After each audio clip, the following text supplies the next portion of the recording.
I think so. Well, welcome everyone to the 7th annual Slovenian Academic Association conference. It's wonderful to have you all here. My name is Gregorčič. I am a repatriation officer with the National Museum of Australia. I extend my gratitude towards the Ngunnawal and Ngambri people on the country in which we are meeting. I work with the repatriation of sacred items, native title claims, and the remains of ancestors that have been taken over many hundreds of years for museum collections. My acknowledgement acknowledges those people that are still stuck in institutions internationally and recognize that they're still waiting to come home. It is with great pleasure that we're welcoming you here today, particularly at ANU. I'm also a PhD candidate, and we're very lucky to have Mr. Whitelaw here with us, who's going to give us a bit of an introduction to ANU. Before we start today's proceedings, just a little bit of housekeeping. You're welcome to take as many photos as you would like to. If you could share them with us, that would be wonderful. The bathrooms are just at the very back near the elevators. There's also some vending machines if anyone would like some drinks in between. We do have a bit of a full program today, so we'll try and keep everything nice and tight. And if you could help us with keeping on time, that would be greatly appreciated. We would like to acknowledge Her Excellency the Honourable Tanya Plebisek, who's not currently with us, but her position as the Minister for Environment and Water for the Australian Government, we very much appreciate her participation. She hasn't quite sent us a video yet, but we'll keep you updated if she's able to participate in the conference today. His Excellency, Mr. Matej Arčon, the Minister for Slovenians Abroad, we warmly welcome you. He has also sent us a pre-recorded video message, and we'll be sharing that with you throughout the day. We understand it's quite early in Slovenia at the moment, so thank you from anyone who's also joining us from Slovenia. It's great to have you participating virtually. Your Excellency, Mr. Marko Ham, the Ambassador for the Republic of Slovenia in Australia, thank you very much for joining us. And these... So Srečko, I'm not sure if Srečko is online. He said that he might join us. But the honorary consult of the Republic of Slovenia, Victoria, Professor Srečko Antlej, isn't with us here today, but we acknowledge him. And the honorary consult for the Republic of Slovenia for Queensland, we're happy to announce Dr. Yuri, I can't actually quite say. Yuri Karlošek. Karlošek, thank you. And that's a recent appointment, isn't it? Yeah. Professor Mitchell Whitelaw, School of Art and Design, Australian National University, thank you for coming today, and distinguished speakers and guests. There's lots of people who are involved in putting a conference together, and it's incredible to have you all participating. This year's theme is tradition and innovation. The Slovenian-Australian community is a tapestry of rich tradition and innovative ways of thinking, working and interpreting within our contexts. As we stand at the intersection of our heritage and the ever-evolving present, it is essential that we reflect on how we navigate this dynamic landscape. We celebrate the traditions that have been handed down to us through generations and those that came before us. Our cultural heritage is the compass that guides us, providing a sense of belonging and identity. Whether it's the joyous celebration of holidays, the echoes of folk music and dance, or the flavors of Slovenian cuisine, these traditions are the heartbeat of our community. It's crucial to recognize that traditions are, however, not stagnant. They are living entities that breathe and evolve with time. Our challenge is to preserve the essence of our heritage while embracing the opportunities and change and adaptation. As we look around our community today, we witness the fusion of old and new, creating a responsive and resilient identity. The world is changing rapidly, and as a community, we must adapt to these changes while remaining true to our roots. Our ancestors were pioneers who embarked on a journey to create a better life for themselves and future generations. In their spirit, we too must be open to new ideas, new technologies, and new ways of thinking.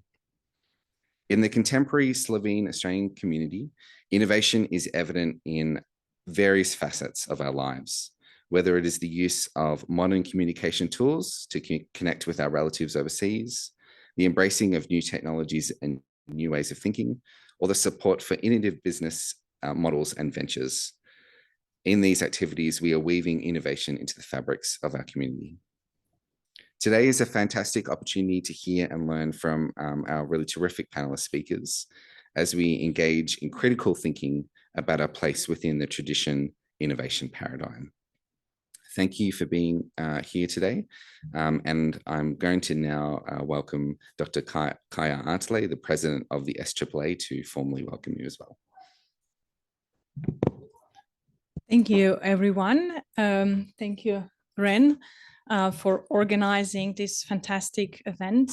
Ren's been working on this for basically the entire year.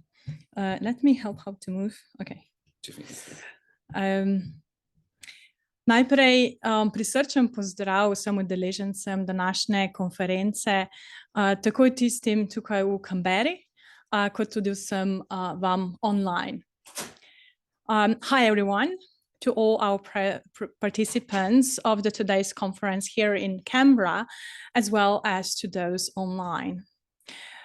On behalf of the Slovenian-Australian Academic Association, SAAA, and our core organizers, the Association of Slovenians Educated Abroad, VTIS, the American Slovenian Education Foundation, ASEF, and the Slovenian-Australian Chamber of Commerce, I'm welcoming you to our 7th annual SAAA conference. We're honored to host you at our annual networking event, connecting individuals and organizations interested in knowledge exchange between Slovenia, Australia, and their respective regions. After 6 years of hosting our annual gathering in Melbourne, Brisbane, Sydney, online from Wellington, Adelaide, and Perth, we are honored to finally be in Canberra, the capital of Australia.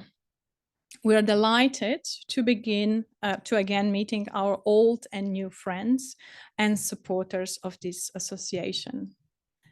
After COVID, this is now our 3rd hybrid event, which allowed everyone around the world to come together. On this occasion, we want to thank VTIS for video recording today's session for archival and dissemination purposes. The recordings will be publicly available on VTIS Facebook and YouTube channels and shared on our website saaa.si. As Ren mentioned, this year's conference theme is Tradition and Innovation. We have an inspiring lineup of speakers, and a large number of them are at the beginning of their careers. You will also hear from the Slovenian-Australian academics, actors, and entrepreneurs, NGOs, and government representatives. In this occasion, I would also add Mr. Uroš Stibilj, representative from the Office for Slovenians Abroad, who is joining the embassy, and he will have a discussion with one of our ASEF Fellows. So we will also hear from undergraduate and postgraduate students, and including, as I mentioned, ASEF Fellows, Fellows of American Slovenian Education Foundation, who were doing some fantastic research this year here in Australia.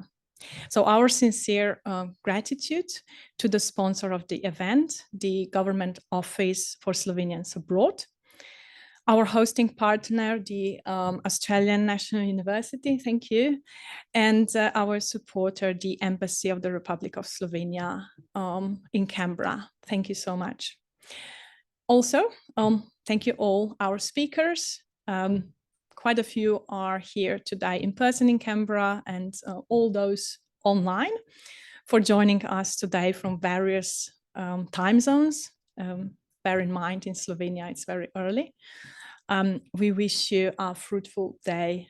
And let's open this with first opening addresses. Thank you. Thank you very much. Okay. So we just have to work over two computers. So please forgive me if every now and then I duck out.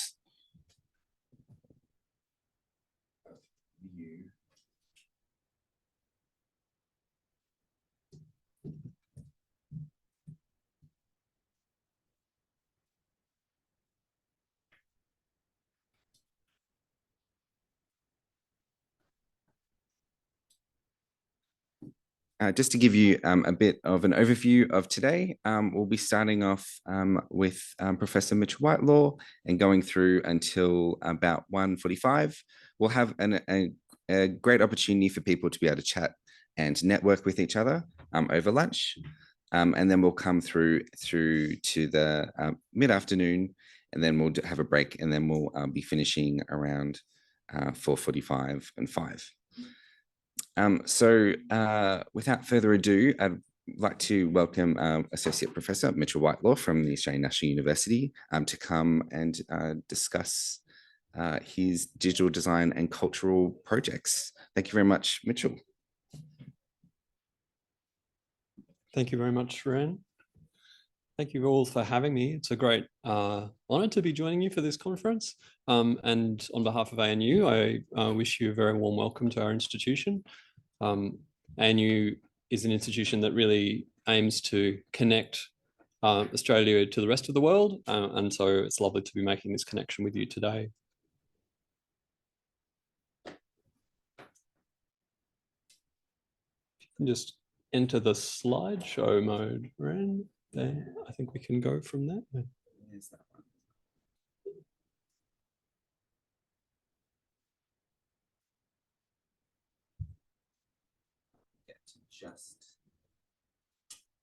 That's working fine, I think, on the screen. Yeah. Can you just go back a slide? Thank you. So yeah, before I start, I would also like to acknowledge that we're meeting on the traditional lands of the Ngunnawal and Ngambri people, and I pay my respects to elders past and present. Extend that respect to any First Nations people who are joining us today. I'm going to speak very briefly to you a little bit about my own work and some thoughts around your themes of innovation and tradition, and how they connect to some of the topics that I'm working on and interested in. Thank you. So my name is Mitchell Whitelaw. I'm a professor in design here at the ANU, and since the start of this year, I've been head of the School of Art and Design. My own practice is really around digital design and computational design. So I work with data. I work with all kinds of different data, cultural data, scientific data, and I create a range of different outcomes from that. So everything you're seeing on the screen here is some form of data visualization. So I'm interested in data as a creative material, and data as something that we can use to design new forms, but also as data that's something that we really need to engage with as a society and as a culture, because everything is being digitized. That means everything is turning into data. So the question of what we do with that data and how that impacts on our culture is really important. And of course, that's very much connected to your theme of innovation as well. I'm going to focus on a specific topic today, which is something that you probably would have certainly seen swirling around you. So we're currently in the middle of a huge frenzy around so-called artificial intelligence, but in particular generative systems that are creating all kinds of new content. So we have a whole range of systems that are creating images, text, video, all kinds of other content being generated by very large powerful computational systems. This is causing a huge flurry of concern and interest and excitement in all kinds of parts of society. But they impact on my research and my world very immediately, because as an artist and a designer and someone who teaches artists and designers, the creative industries are going to be impacted and are being impacted very strongly by these developments. But for me, these things also raise some very interesting questions about culture, about innovation, and about how we understand the balance between innovation and tradition, and how we might preserve what we think is actually important about culture. So I'm going to try and outline sketch a few of those in a very quick presentation. So some thoughts on generative ML. I'm not going to say AI. I don't like to say AI because I don't think these things are AI. I'm going to say ML for machine learning systems.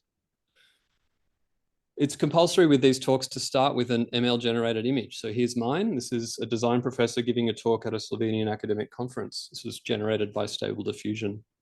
I'm embarrassed to say that I am a white man with silver hair. I don't have the blazer, but otherwise, and I'm not in quite such a grand room, but you know, it's maybe a little bit close. We do have the screen.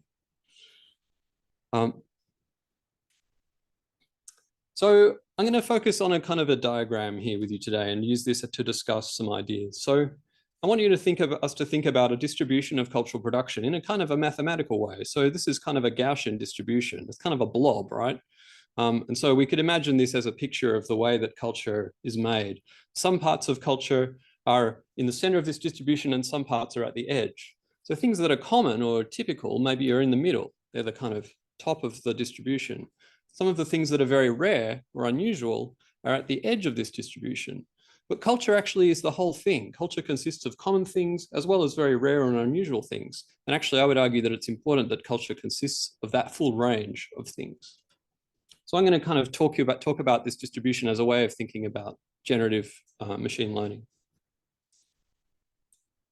There are patterns that we might call cultural dynamics which can exist on this distribution. So one very prominent one is that in culture, we often see innovation. We see novelty seeking. Humans, we get bored easily. We want novelty. We want new things. New things create value for us. And so we want to move towards the edge of that distribution. We want to push out to the edge to seek novelty. That's a lot of cultural activity is doing that. There's another trend as well, though, which is the opposite, which you might call incorporation, which is after something new happens, it becomes incorporated into knowledge and practice. It becomes potentially even a new tradition, and it sort of moves back towards the middle of that distribution. So there's this movement, this cyclical movement, which is constantly happening in cultural production. In systems like generative machine learning, my argument is that they affect that distribution in a particular way. Generative systems by their nature are to do with statistical inference. They basically are looking for patterns in the data in which they've been trained, and they are reproducing those patterns. And so in that distribution, they are a force of what I would call cultural normalization. They are pushing culture away from the edges and towards the middle because they are producing artifacts which represent the middle of that distribution more than they represent the edge. So in essence, they are giving us more of the same. More of the same is in some ways very useful. There are lots of forms of cultural production in which more of the same is maybe what you need. If you don't have much time and you need to create an image, and that image is something that you can pluck from the existing field of practice, then maybe these things are useful. But if that's a recipe for culture, then I would argue that we're in trouble because culture can never just be more of the same. But there's this trend of more of the same. And so I would argue that generative machine learning is a cultural hazard. We need to be very careful about how these systems impact on culture, because what they are, the way that they're driving culture, that tendency that they have is in some ways completely opposite to the key dynamics of culture, that our urge as humans for cultural innovation, our urge for the new, our urge to explore and generate new forms. However, I'm not worried, because I actually don't think that that tendency is going to stop cultural innovation. I think humans are way more capable and smart than that, and that cultural innovation is a very, very powerful cultural force, of which actually generative machine learning is an example, something that is itself a form of innovation, but it can easily change. So I'm just going to talk about some predictions or some ideas that I have about what might happen next. The normalizing force of generative systems is a product of their training set. So the large models that we see at the moment, and a lot of the fuss around these models, is created because they basically are trying to scoop up every single piece of cultural material that they can. They're training on every image that they can find from the internet. They're scraping, or i.e. copying in some cases illegally, material from all of the internet that they can find, including a lot of copyrighted material. And by increasing the size of those training sets, their authors are trying to make the models more powerful. They're trying to make them more all-encompassing. In the process, what they're doing, I would argue, is actually just making them more dangerous, because it means that their force of normalization, their force of pulling everything to the middle of culture, is even stronger. That dynamic of having a large training set is at odds in a way with the drive for novelty seeking, with the drive for cultural innovation, which is actually pushing us outside of that bounded corpus, that data set. So how do we get outside of that bubble? I think actually that we're already seeing signs in cultural production of that happening, and I think that we're going to see more of it in the future. My first prediction is that innovation will happen outside of the models, an approach that I would just call refusal. Plenty of artists and designers are actually just refusing to play. They don't want to use these systems. In fact, they deliberately don't use these systems because they regard the systems as tainted, problematic, culturally normalizing, and they see that there's more value for them in simply not participating. So they will use different forms of production, which will put them outside of that models. And that actually is a great way of preserving that form of cultural innovation which exists at the edge of that distribution. I think that we're going to see more and more of that.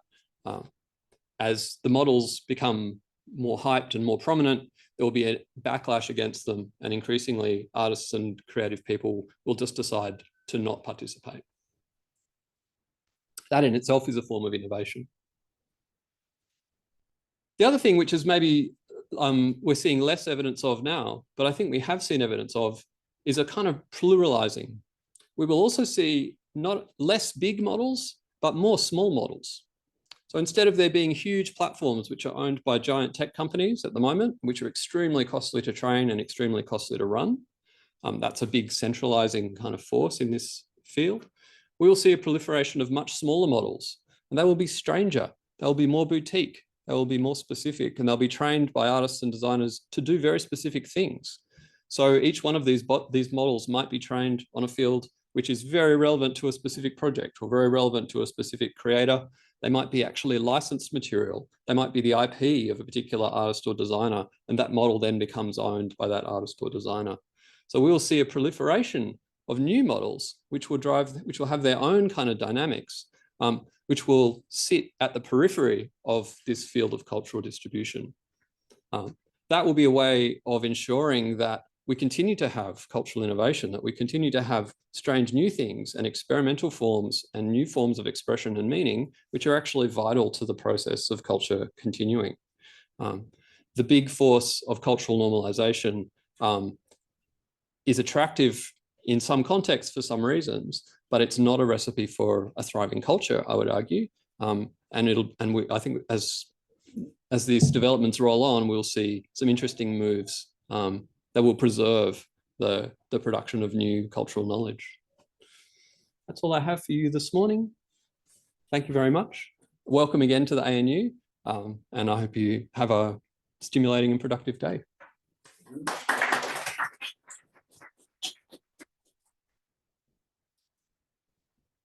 Thank you very much, Professor Whitelaw. It's incredible to see the impact that machine learning is having on the cultural sector, and it's going to be interesting to see how it evolves. I'm just going to step over 1 second.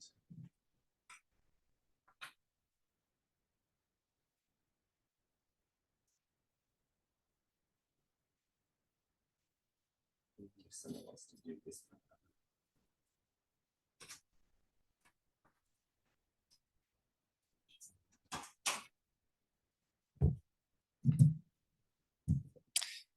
The difficulty of working over several computers is that everything likes to shut down exactly when you need them.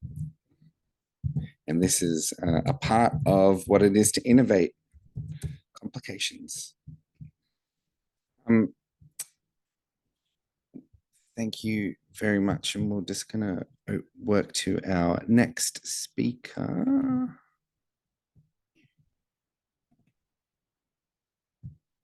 Thank you. So we're moving on to the Honourable Gregorčič, the Minister of Plenipotentiary. Oh, sorry, I don't. I think we changed the program. Oh, it's changed around? Yeah. If you look in the program on the website, it will be updated. Ah, the new one. Uroš Stibilj was the next person in the. So we just had an update to the program.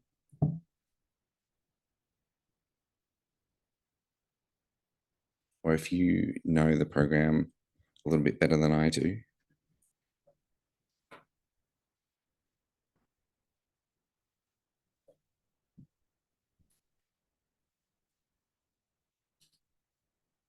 Sorry, this is the heart of innovation. So here is the whole program. Wonderful. Okay, so Marko Ham, the Honourable Marko Ham, the Ambassador for the Republic of Slovenia in Australia. Welcome, and we will move on to your presentation. Thank you for the opening address.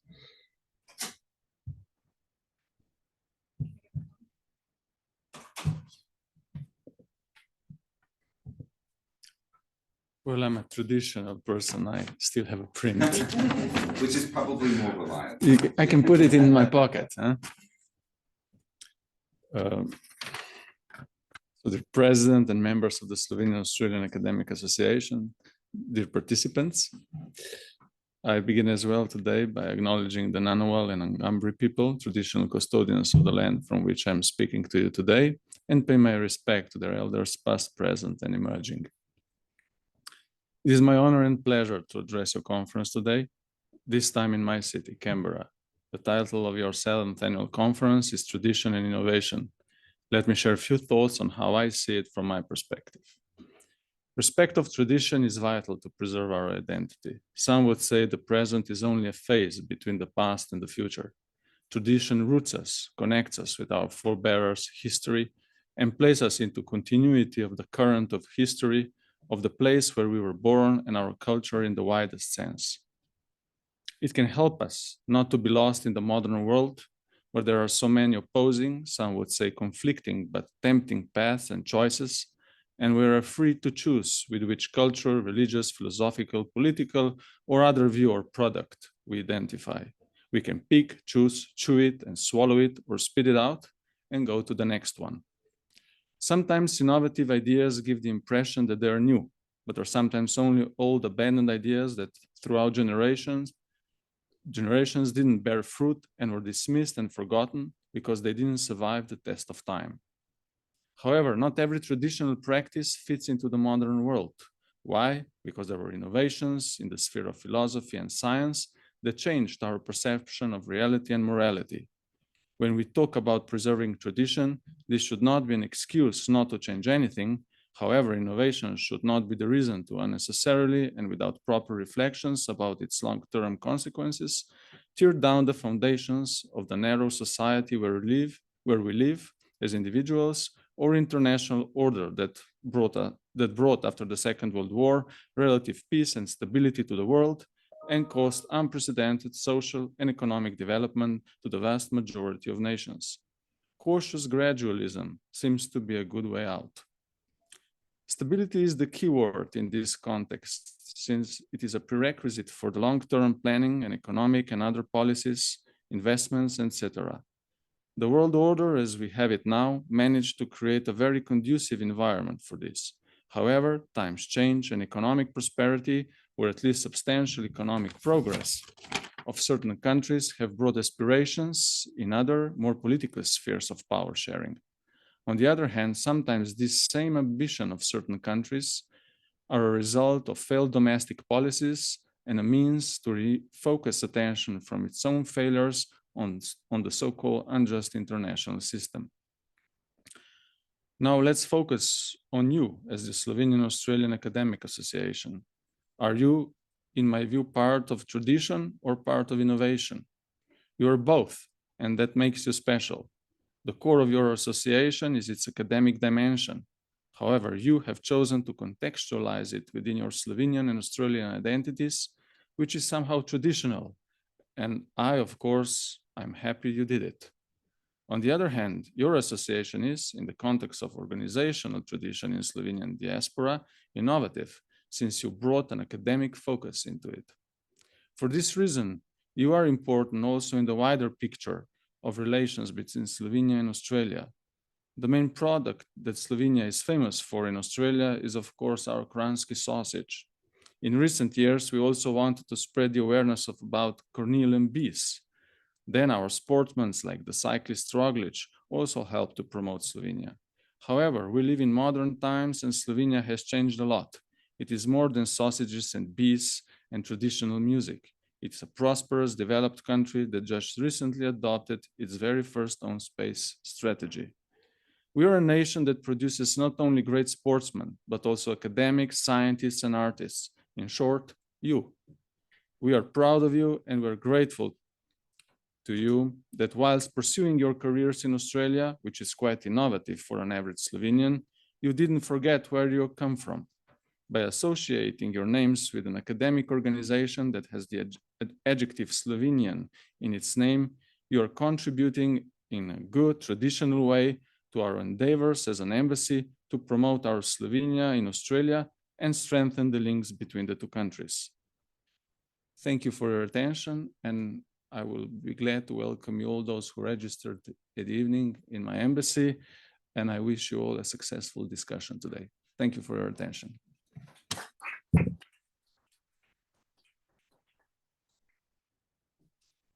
Thank you very much. And it's this particular association is very interesting in its position between innovation and tradition. And this is something that we're continually speaking about.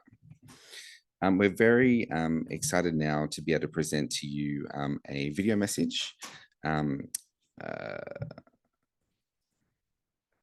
think from the Honourable Matej Arčon, the Minister for Slovenians Abroad, the Government Office for Slovenians Abroad.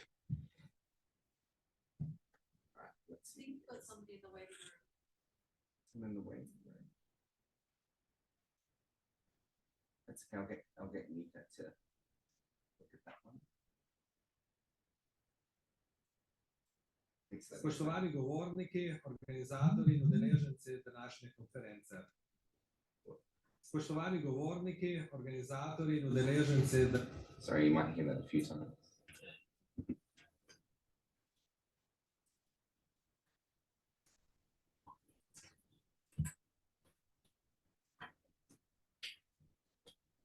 Spoštovani govorniki, organizatorji in udeleženci današnje konference.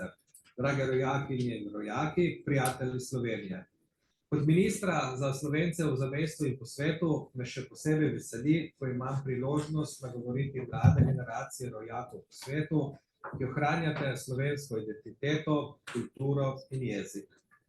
Vas, za katere je slovensko druženje vrednota, ki se medsebojno povezujete tudi na akademskem, poslovnem in umetniškem področju, ter širite izjemno znanje in dosežke Slovencev doma in v tujini, za kar se vam danes tudi iskreno zahvaljujem. Tako v Avstraliji kot drugod po svetu, kamor se Slovenci v preteklosti množično izseljevali, smo priča nekaterim žalostnim trendom. Prva generacija priseljencev se krči in na popisih se vedno manj ljudi izreka za Slovence. Vaša številna društva, tudi radi, vse težje je ohranjati slovenski jezik.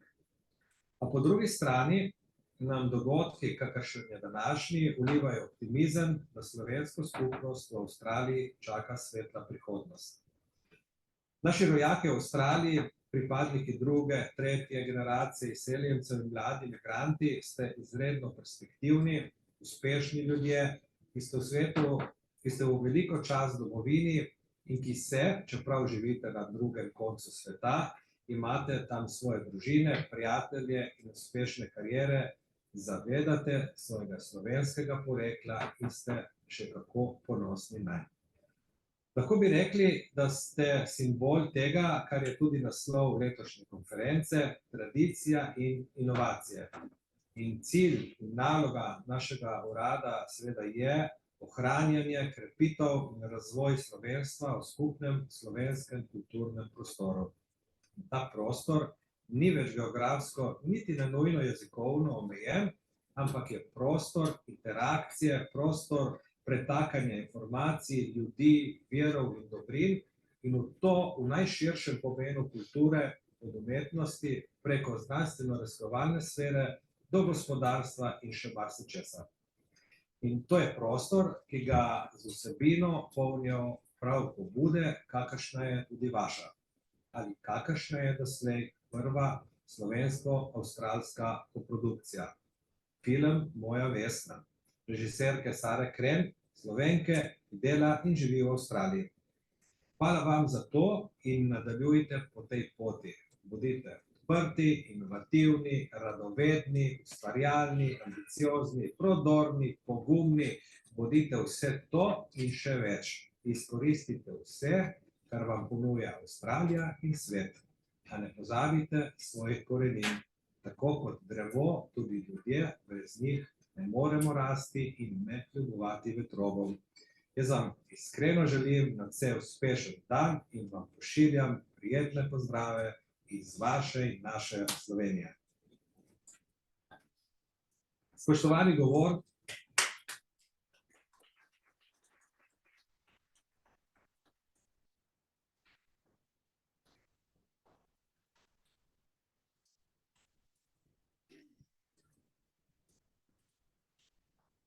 Okay, let's continue with our program today. I would like to invite first Mr. Luka Kropivnik, who is our ASEF Fellow 2022, but actually came to Australia this year at Deakin University.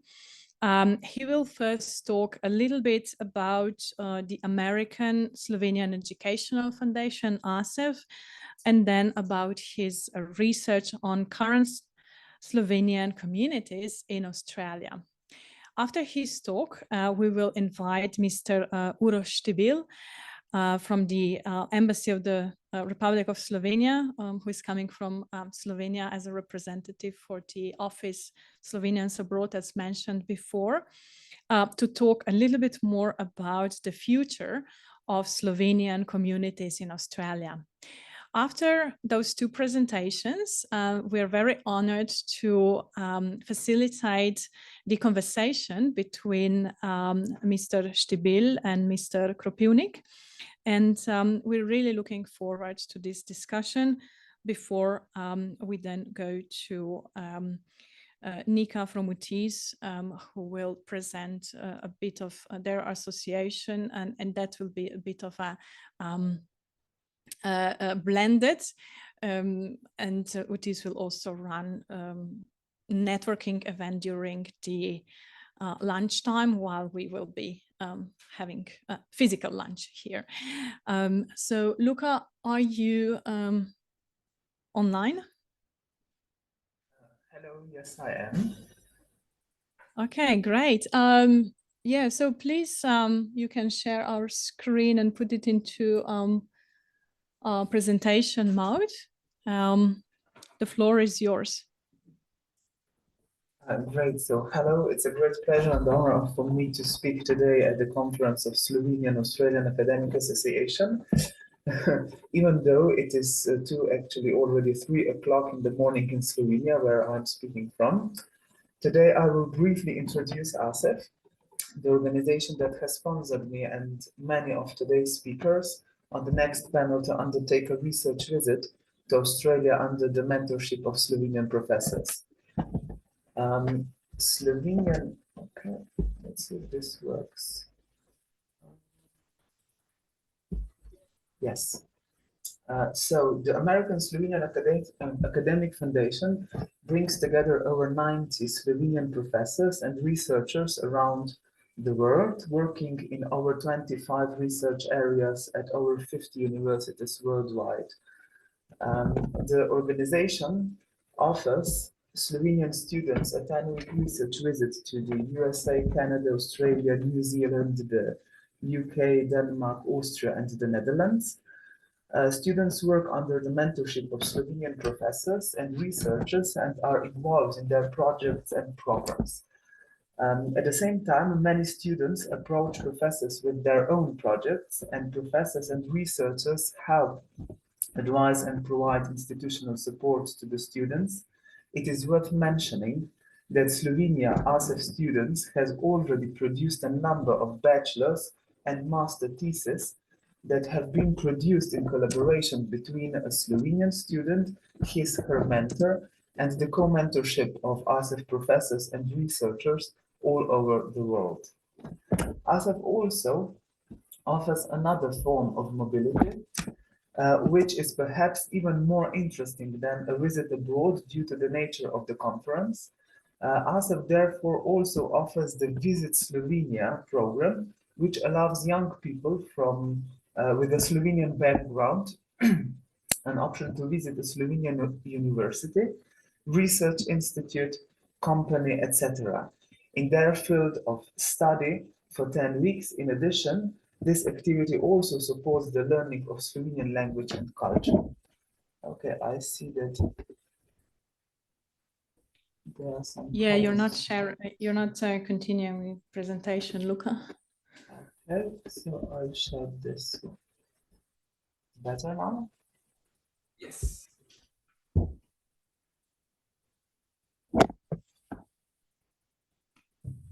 Yes. Yes, that's No, better now. but Yeah. I'm sorry.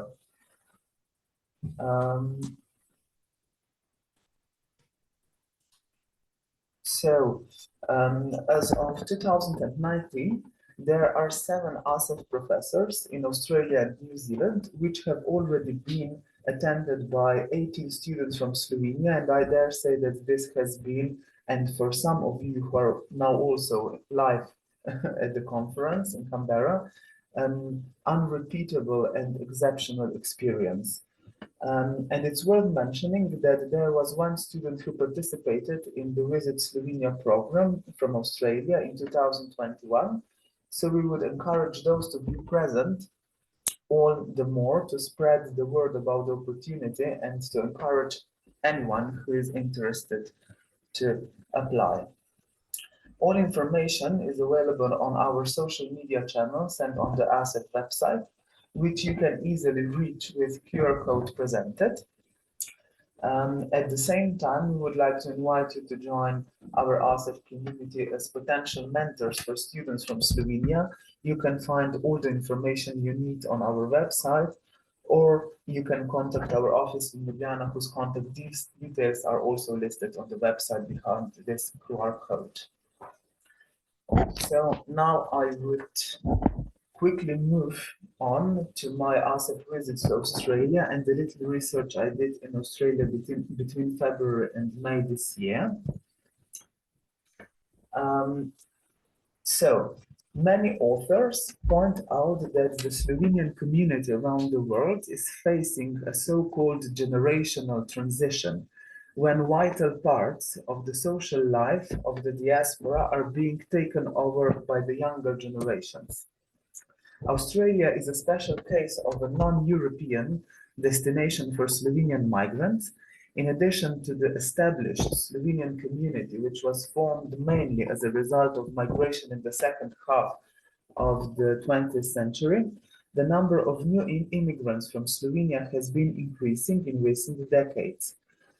As the number of modern migrants increases, however, different relations between new and old migrants are being established in the diaspora, as the new migrants do not, as a rule, take over functions in the previously established structures of everyday and social life.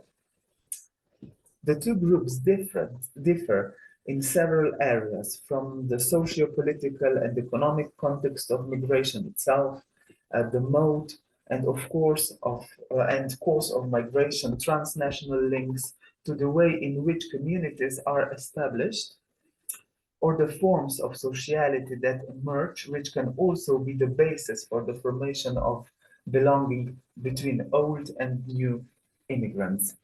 Modern migrations are more dispersed and do not have a central destination area or areas, as was the case in the 3 great waves of emigration from Slovenia to Australia. The current migration out of Slovenia makes the research focus on association activities alone no longer sufficient, as many informal groups completely separate from the national associations are forming alongside the groups linked to the associations. Question Questions are thus legitimately raised about the role of the ethno-national criterion in the formation of the social circle of new immigrants abroad, and researchers thus need to be more methodologically flexible. The main method I used in Australia was ethnographic research in several places, for example, Melbourne, Geelong, Sydney, Hobart. Between February and May, I was a ASEF Fellow at Deakin University under the supervision of Kaja Antlej, where I also did field work. During my stay in Australia, I conducted 21 more or less in-depth interviews with 23 migrants of different generations now living in Melbourne, Geelong, Sydney. I examined 8 archival holdings at the Ivančič Slovenia Association Geelong, the Slovenian Association Melbourne, Public Records Australia, and the Victoria State Library. The current research was preliminary research, as I plan to undertake longer ethnographic fieldwork in Australia as part of my PhD next year. During the course of my research, I have become increasingly attentive to newly formed communities and other forms of formal and informal connections. Luka, is that your second slide? You just moved the slide. I was not sure. Yes. We didn't miss anything. Good. Okay. So the informal forms of transnational and migrant communities are mainly like family and kinship ties, acquaintanceships, communities of interest, and social networks that have been formed during migration. In researching these, I was interested in their narratives of migration, community formation, etc. I also explored the paths of things, images, perceptions, and other information that people exchange through informal social networks. Among the formal forms of community, I looked at the societies and other organizations that migrants in Australia have formed to connect and help each other. Here, in addition to oral sources, I have used mainly written historical sources for older societies and websites and Facebook pages for younger ones. Informally organizing and from the point of view of historical, sociological, anthropological, and last but not least, literary research on the Slovenian community in Australia, it would be necessary to process the available archival sources in Australia. A few years ago, the Scientific Research Center of the Slovenian Academy of Science and Arts took the first step in this direction by co-funding a historical archives of Slovenians in Australia in Sydney. However, this only covers archival materials in New South Wales, and due to my information, also some from Queensland now, the materials held by other Slovenian societies in Victoria and elsewhere remain unprocessed, with the exception of monographs by Draga Ged, Stranka Gregorčič, Alexandra Čeferin, Irena Biesa, and others. When the authors have chosen to publish critical editions of their sources or other forms of presentation of the archive materials of their societies. It is also worth pointing out that monographs published in Australia on the Slovenian community are more difficult to find in Slovenia. For example, Irena Birsa's monograph Slovenians in Australia is only held by the National and University Library, while one copy is held by the Slovenian Academy of Science and Arts. Well, yesterday I also found out, this is one big plus, that Draga Ged's book, a very important book for the Slovenian community in Australia, Golden Harvest, can be accessed on the DLIB, Digital Library of Slovenia, but there is only one copy, copy tradition, I think in National Library in Slovenia. So most research on the Slovenian community in Australia has previous researchers researchers has focused on the life stories of migrants in Australia. The emigration of Slovenians to Australia took place in several waves, so the most significant of which were the waves in the 1920s, when Slovenians from the areas of Primorska, Chicharia and Trieste, mostly Western Slovenia, migrated, as these were the areas that after the First World War had fallen to fascist Italy. The second wave of immigration took place after the Second World War, and the third, and perhaps the most numerous wave, took place in the post-1950s period, lasting until 1970s. So research in Slovenia on the Slovenian emigrant community in Australia in the past has been mainly related to historical research and ethnological research on the life stories of migrants. However, the works of Masha Mikola, who has mainly dealt with the issue of multiculturalism in Australia and life between cultures, with an emphasis on the Slovenian community, have made a very significant scientific contribution to research of the Slovenian community in Australia. When studying archive materials, I would also like to point out how the researchers of the Slovenian community have mostly dealt with members of Slovene societies, while reviews and interpretation of archive documents have remained unprocessed. Completely overlooked are the documents of the Slovenian community held by Australian institutions. For example, correspondence between the Slovenska-Izseljenska Matica and Ethnic Affairs Commission regarding the representation of Slovenia in Australia and the promotion of Slovenia during the Yugoslav period. An interesting document I came across is, you can see it on PowerPoint. On the back of this document, in the picture, there is an interesting note made by someone who took draft minutes during the meetings. The note reads, "Do not set Macedonian Serbo-Croat text to Slovenians, they cannot read them, do not embarrass them."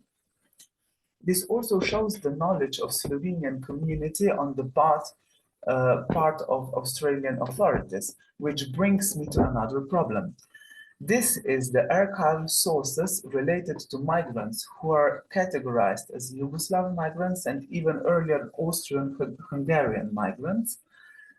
In the Victoria State Library, for example, I came across a manuscript by a Slovenian migrant who migrated to Australia in 1948 and who described in great detail what was happening in Yugoslavia, his escape via Austria and Italy to Australia, his first days in quarantine in Australia, the situation he encountered as a newcomer, etc.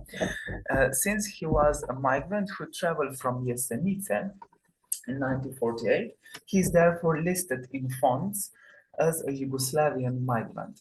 This also raises a question of materials that was omitted by the researchers because of the inaccurate classification in Australian archives, which is perfectly understandable, and I don't wish to criticize it. Thanks to my ASEF visit, a copy of Frank Zahun's manuscript is now in Slovenia and will be critically examined in the coming months. I hope in next half year also with the article in Two Homelands Journal. So transition and generational changes in Slovenian communities. In my research, I have found that in Australia and elsewhere also in the world, there is a generational transition in the diaspora community. It is a transition when the vital sources of Slovenian societies are being taken over by younger generation.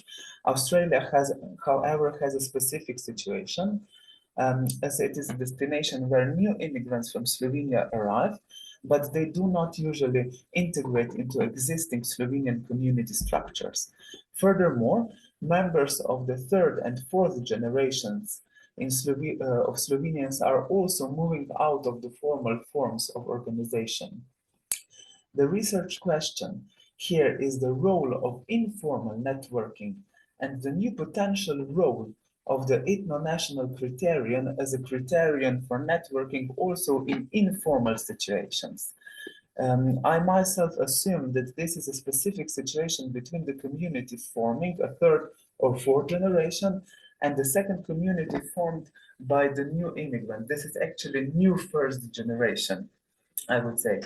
This is why I'm also talking about Slovenian communities and not about the Slovenian community.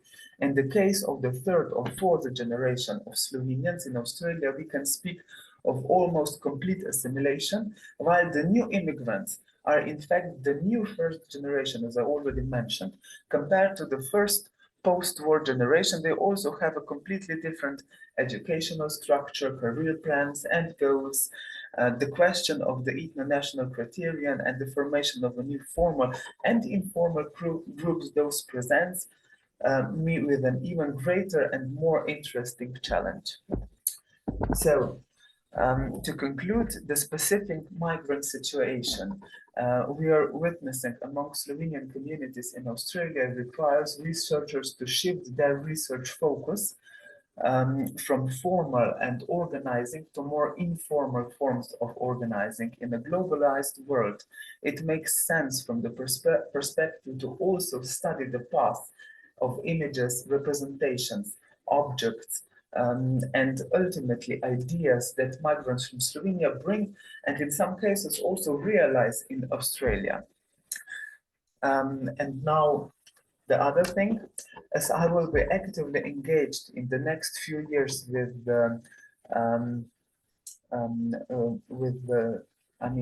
research on Slovenian community in Australia, and I will be particularly interested in the migrants in Australia who have moved there since the independence of the Republic of Slovenia.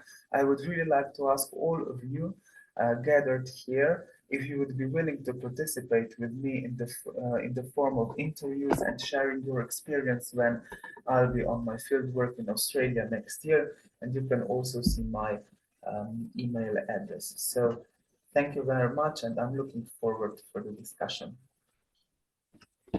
Thank you so much, Luka. That's fantastic work you're doing, and congratulations again on a scholarship for your PhD.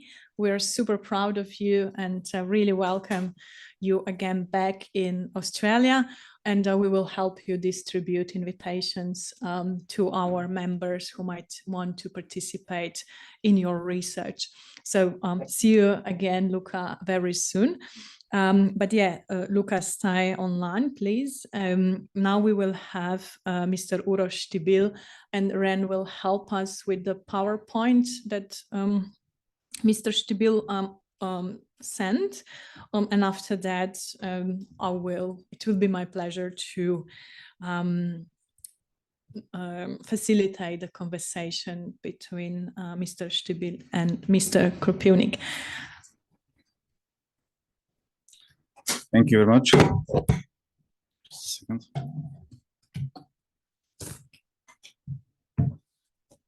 Again, someone with tradition. Of course, I'm the member of the Slovenian government. Of course, the representative of the tradition with the handouts on paper, of course. But okay, dear Excellencies, the ambassador, the honorary consuls, distinguished guests, speakers, and the participants of the 7th SAAA conference. It's a great pleasure to be here with you today. So I'd like to thank Dr. Kaja Antlej and her team to invite me to the conference. I would like to personally congratulate the SAAA for the 7th conference. I mean, congratulations for being persistent in organizing interesting conferences every year. So, next slide, please. Okay. Thanks. Thank you very much. Okay.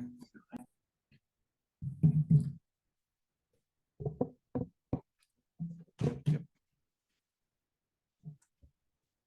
Okay.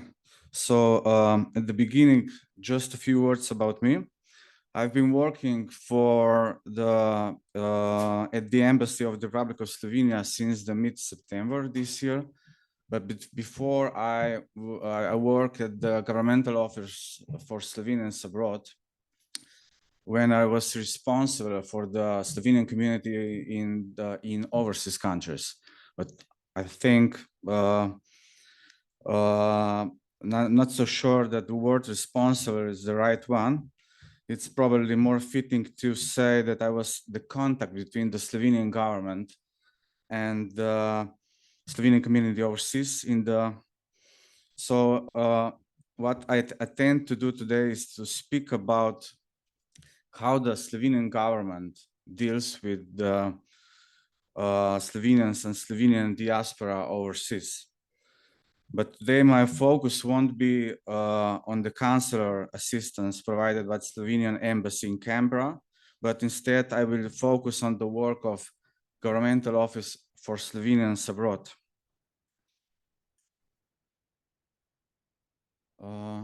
So at the beginning, I would like to say that I will walk you from the tradition to the near to the future, to the innovation of the Slovenian government and to the Governmental Office for Slovenians Abroad.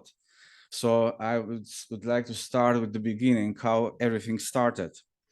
Slovenian government has established the Government Office for Slovenians Abroad in 1994. The Governmental Office is responsible for maintaining relations with organizations of Slovenians national minorities in the neighboring countries and with Slovenians who live abroad. But the question is such an arrangement unique in the global sense? What do you think? No, not at all. Starting in the 1990s, there has been a steady growth in formal institutions and offices established by governments to engage diaspora. By estimate, currently more than 30 countries have full government ministries dedicated to diaspora affairs. And many more countries have units within governments, usually within Ministry of Foreign Affairs, that have responsibility for diaspora engagement. But the Slovenian government went further and established two tender areas for co-financing diaspora activities in the neighboring countries and the Slovenian diaspora abroad. The tender A for Slovenians who live just over the border, which means the diaspora who lives in Italy, Croatia, Hungary, and Austria. And the tender B for the Slovenians who live abroad, which includes overseas countries and Australia as well. The amount of the funds for the co-financing for the both areas is 9 million euro per year. 7.6 million for the tender A and 1.4 million for the tender B. So who can apply for funding? Everyone. Natural persons, legal entities, which means individuals, institutions, associations, organizations, and businesses, etc., etc.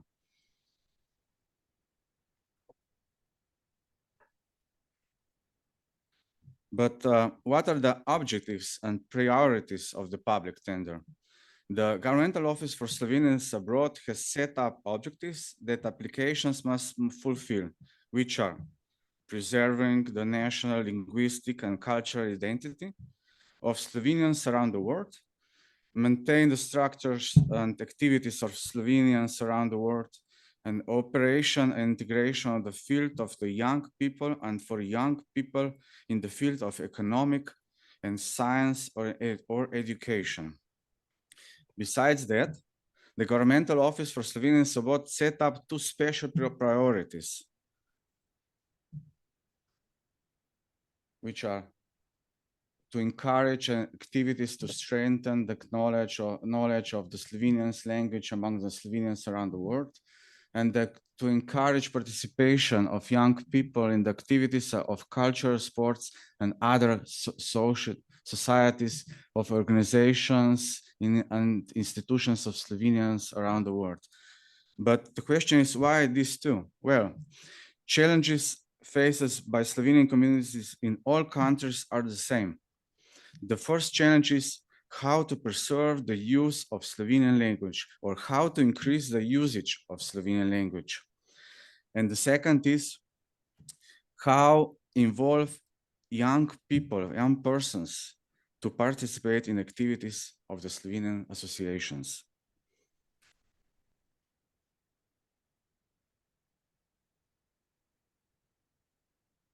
Nope, okay, sorry.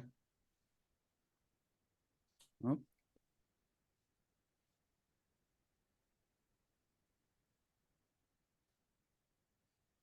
Okay, thank you.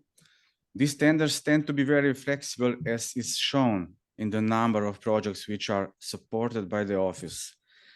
This year, the office supported over 700 projects of various contents in 37 countries around the world.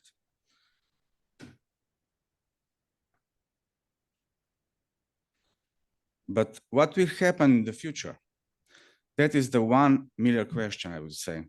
I'm not a politician, but allow me to give my personal opinion about this issue.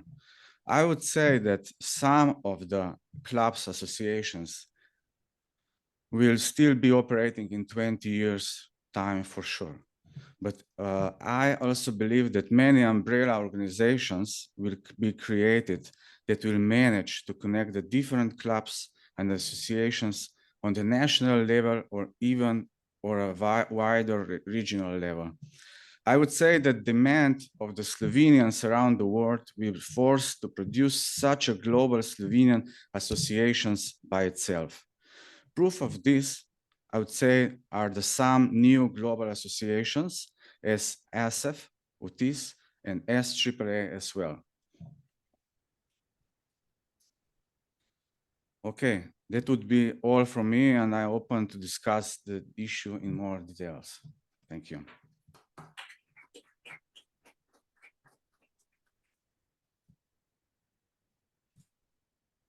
Thank you so much.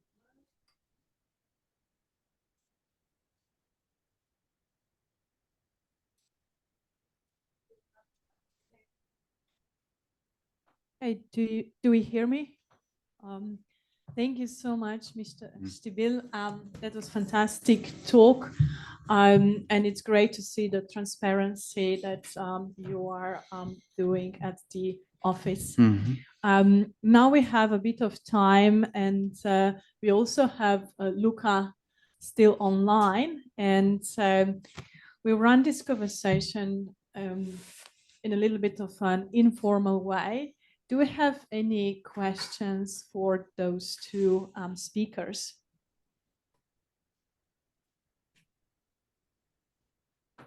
So if there is no questions, maybe Luka, how do you see this collaboration between government and the communities of the future?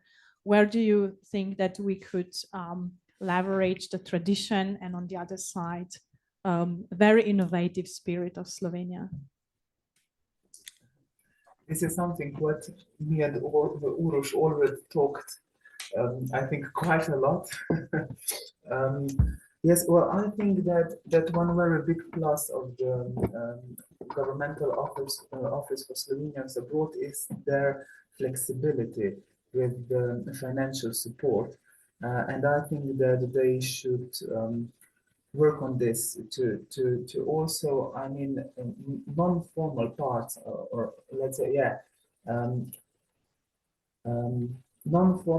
to support also non-formal connections of Slovenians in Australia. I mean, not only those who are part of established Slovenian societies need support to stay in connection with Slovenia, and also language and all the other things what has already been mentioned. Okay, thank you for your question. Of course, I met Luka at Urad, I think it was in May, and we had a discussion, I would say a very long chat about this issue. I agree, absolutely agree that that's the big question. I think that you have today. I have to mention that we have also the members of Sydney Slovenian community here in Canberra, and we have also the members of younger. I would say a younger population, younger member. Thank you. Generation, member of the youngest generation in Sydney. But I think that's a very tough question. But I think also that we have to find the sparkling, I would say sparkling in the community, which attracts the younger population. I think that, but I have to point out that these ideas must come from bottom up, as we say, from the Slovenian community, not from the Slovenian government.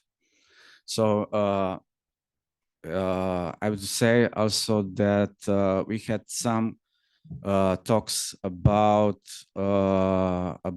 new programs, about new associations, which will include, which will invite younger members in Sydney. I think it's too early to speak about loudly, but I think I would say that I really hope that they will apply for this year application to this year's public tender. Yeah, and if I can say something also, we have still one, well, there's one, let's say, that in connection to tradition in a part of the Slovenian community. Me and Uroš already discussed about this. These are so also what I mentioned in my presentation, the archive sources in Victoria, the importance of digitalization of those sources. I'm also a historian, so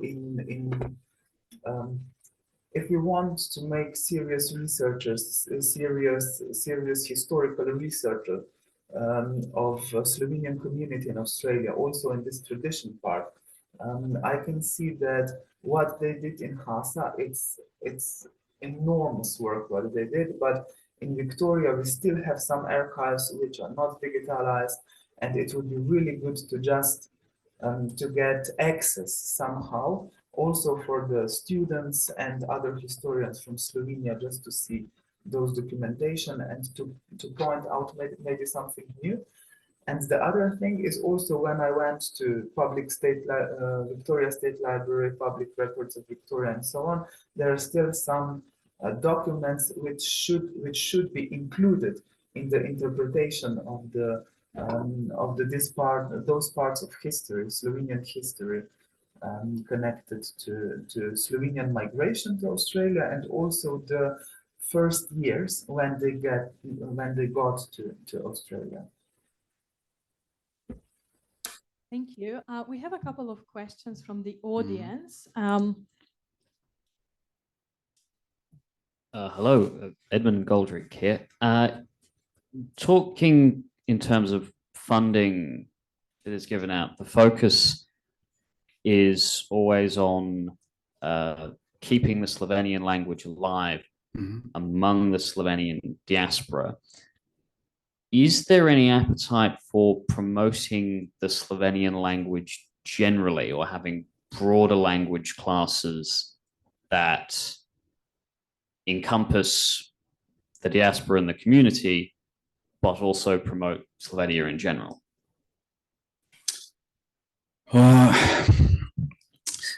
Here in Australia, we have only one organization, I would say only one association which provides Slovenian language courses, but we do not have any lectorate, we don't have any Slovenian association or any program that will promote Slovenian language on a higher level, I would say.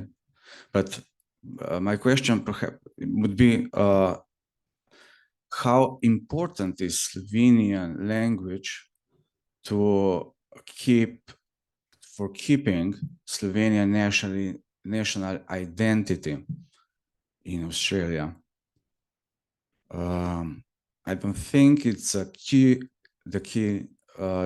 most important.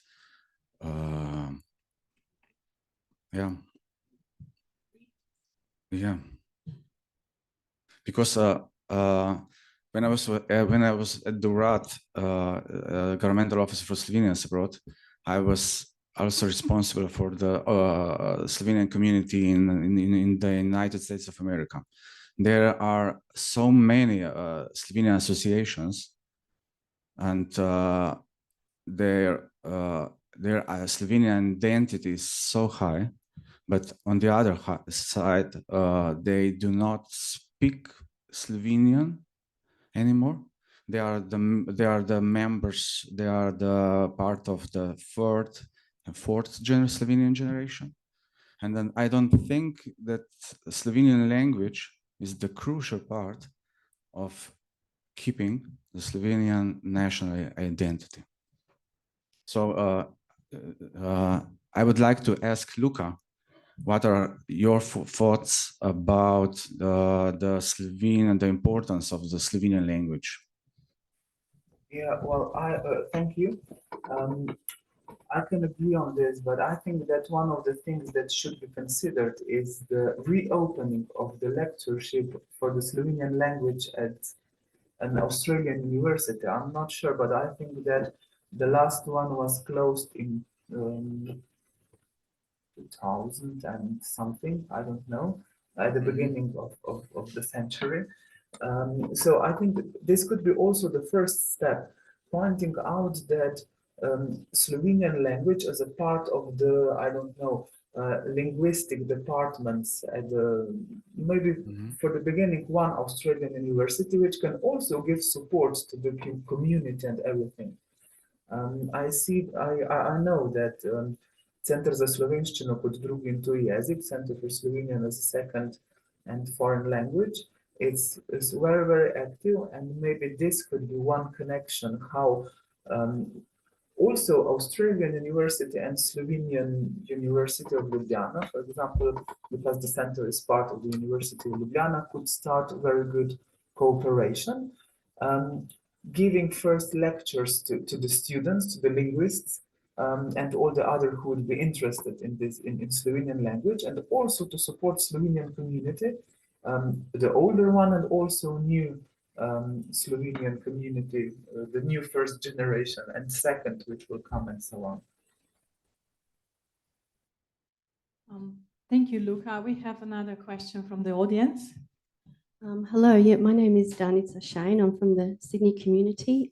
So born here, but have strong links to Slovenia. I'm very excited to see the synthesis, I think, that I'm seeing here, perhaps for the first time, between a representative from the ORAT and a young researcher from Slovenia. So I'm very, very happy to see that. And I guess I'd like Luka's opinion. I'm holding a document. I'm privileged to have this document from Dr. Breda Čebul-Sajko, which you probably are familiar with.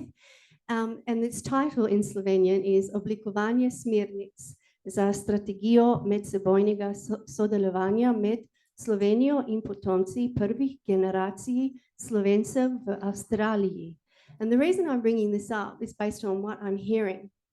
So there's an idea here in terms of a perhaps a more modern digital archive. And one of the points here, which I find extremely interesting, was Dr. Čebul-Sajko's suggestion that such an archive could be opened to anybody who is interested in contributing. And one of the methods that she describes here is a person could go on to the archive and actually become their own questionnaire. So they could put the question and then answer that question. So you would get a lot of people who would be interested in doing that because of its ease of use. So I'm just wondering, Luka, have you heard of this as a method? As a method, probably this is some kind of ethnographic method.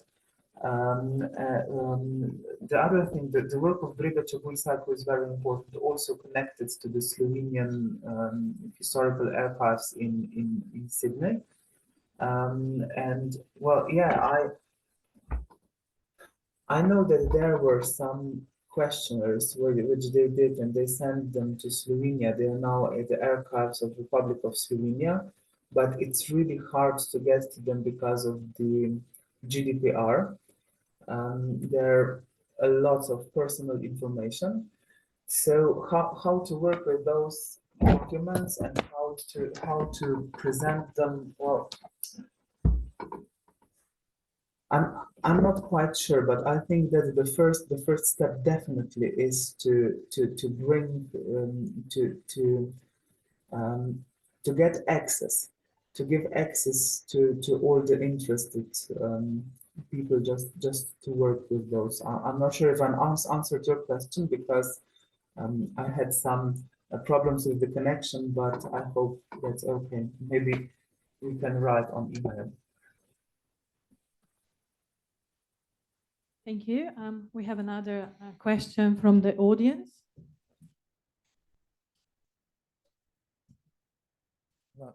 I'm Boštjan Kobe. I'm from the University of Queensland in Brisbane. I was just intrigued by that there was a position at the Australian University, Luka, that you mentioned. I mean, does anybody or you or anybody know the history of this? I mean, what was the model? How was it supported? And I mean, how would you go about establishing it again? I mean, what are the ideas about that? Well, I think the best address for this question would be Center for Slovenian Language as the second and foreign language in Ljubljana. Center za slovenščino kot drugi in tuji jezik. Well, I'm not sure, but I think there are some connections also with Alexandra Čeferin and her work in Victoria. And I also not sure where it was the last Slovenian teacher at the Australian University, but my information it was from the Center za slovenščino kot drugi in tuji jezik that it was closed at the beginning of the century because there was no interest from students and so on. So maybe this could be the first step. I mean, I know that Faculty of Arts from Ljubljana and the Center for Slovenian as a second and foreign language is part of the Faculty of Arts, University of Ljubljana, has I think more than 50 such positions around the world, also in Beijing and I don't know, Switzerland, Argentina, UK, sorry? Argentina, and so on. Yes. Thank you. Thank you. Thank you. Hi, my name is Tjaša Šavorič. I'm here in Canberra. I'm married to an Australian. I've got two younger children, Australian, Slovenian. And the one thing that I would find incredible is if there was a family organization where my children can speak Slovenian to other children. The only Slovenian language right now is on Sunday mornings, which doesn't work for us, unfortunately. So kids can only speak as much as I speak, and my mom speaks to them, and that's it. They have no other access to the language.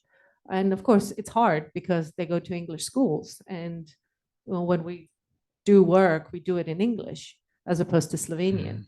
So they're Slovenian. My son unfortunately lost his Slovenian. My daughter's holding on by a thread by now. But having an access where younger kids or kids would be able to speak between each other and listen to the language would be ideal. Now, I know that's possible in Sydney, maybe in Brisbane, in Melbourne, but where there's not as many Slovenians, it gets a lot harder. And that's where they start losing the language. Thank you, Tjaša. Any comments from the... Okay, my comment would be, are you a member of Slovenian Association here in Canberra? Because here in Canberra, we also have a Slovenian club here in Canberra. Yeah, I went, but they're all very old. Right? The But kids were not interested in talking. I will have meetings next week, and they are preparing for some proposals for public tender this year, and hopefully we can include your ideas. That would be great. But I've been to the Slovenian club, and they're lovely, but they're also very old in age and ideas. So they need to bring young people, our generation in to vitalize it. Okay. They're lovely. They're sweet as, but you know, the kids are like, well, not exciting about that. So we got 2 minutes to go. Do we have any comments, questions from the audience also online? Kaja, if I could just add something about the Slovenian language lectureship. It was actually at Macquarie University from the mid-80s, and it was phased out in 1998. I would be keen to follow that, follow the possibility of some kind of Slovenian language connection with the university in the future, but I would not recommend that particular university at the moment because they're currently trying to phase out Croatian. So there is a track record of Slovenian at the university, and that's something for possible investigation for the future. John, I recognize your voice, but could you introduce yourself? Oh yes, sorry. So my name is John. Sorry, my name is John Dijak, and I'm the professor of Italian at the University of Melbourne, but I am Slovene. So we have a linguist in our team as well, who is well connected in Australian universities. Thank you, John. We got another minute. Any questions, comments from the audience? If you're on Zoom, please unmute yourself and you're welcome to participate. Anyone here? Okay, so thank you so much for this fantastic discussion. There is one from online. Saaa raised a hand. Oh, Saaa, please go ahead. If you can introduce yourself. Hello. Hello, I'm Saaa. I'm from Melbourne, and I apologize for background noise. I just can't put my camera on at the moment. I might just say that I really echo Tjaša's comments. I have 2 young kids as well, and we are in Melbourne, and there are lots of Slovenian communities, and we are really struggling to find somewhere where kids could practice and use their Slovenians. And I would really like to kind of encourage some sort of online thing or something, maybe run from Slovenia as a kind of proper Slovenian course, because here it is, first of all, it is not available. And second of all, it's actually not, there is not much interest for it, because I have contacted Victorian School of Languages, and because they used to run Slovenian classes through there, and they are very committed to it, and they are interested in rerunning Slovenian classes. But the problem is that they need to have enough large of a group of kids in order to implement it again. And there is not enough interest within the Slovenian communities to actually start. So if it was possible to run something from Slovenia as a kind of online course that could be across the whole Australia rather than just centrally face-to-face in Melbourne, I think that would be very, very beneficial. Thank you. With Australian time zones, right? Yeah. Do you want to comment? No. Okay. Okay. Thank you, Saaa. That's fantastic. Can I please ask maybe Mans or someone to share Facebook page of Knežević in Melbourne? There is a Pikapolonica playground that's for smaller children. So they are getting together in a library, parents and children, but for a little bit older children, I think we need to figure out, and maybe Knežević's initiative can be a really good example how this could be also running in other parts of Australia. Okay, thank you. I think we need to continue with our program, and Ren will announce the next speaker. Thank you.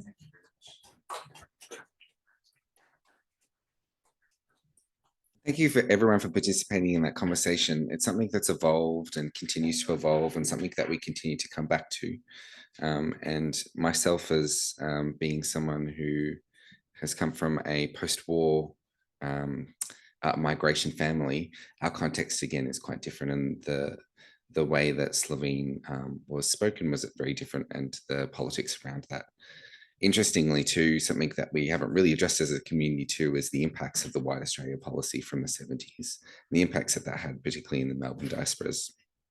So there's lots there to keep talking about, and I definitely encourage you to kind of, if there's someone that you want to talk to more and you don't have the details, let us know, get in contact, and we can also get people in contact with each other. I'd now like to invite the wonderful, and I'm going to really emphasize the wonderful, Nika Rožanc. She has been working in the background, really doing all of our incredible IT support. Thank you today, Nika. Nika is the office manager of VTIS, the Association of Slovenians Educated Abroad. And she's going to talk today about the VTIS activities. And I'm really interested to see what has been happening and what's happening in the future. Thanks, Nika. Thank you, and hello everyone. I will just now try to make it work. So please be patient a bit. I was just thinking how all this conference is being broadcasted from one small village in Slovenia. Pretty amazing when you think about it. Okay, just one more thing. Okay, so yeah, can you all see it now? Is everything okay? Yeah. Yes, that's all good. Okay. Thanks, Nika. Thank you. So hello everyone again. My name is Nika, and I will be with you for the next 10 to 15 minutes or so to present you the co-organizer of this year's SAAA conference, the VTIS Association.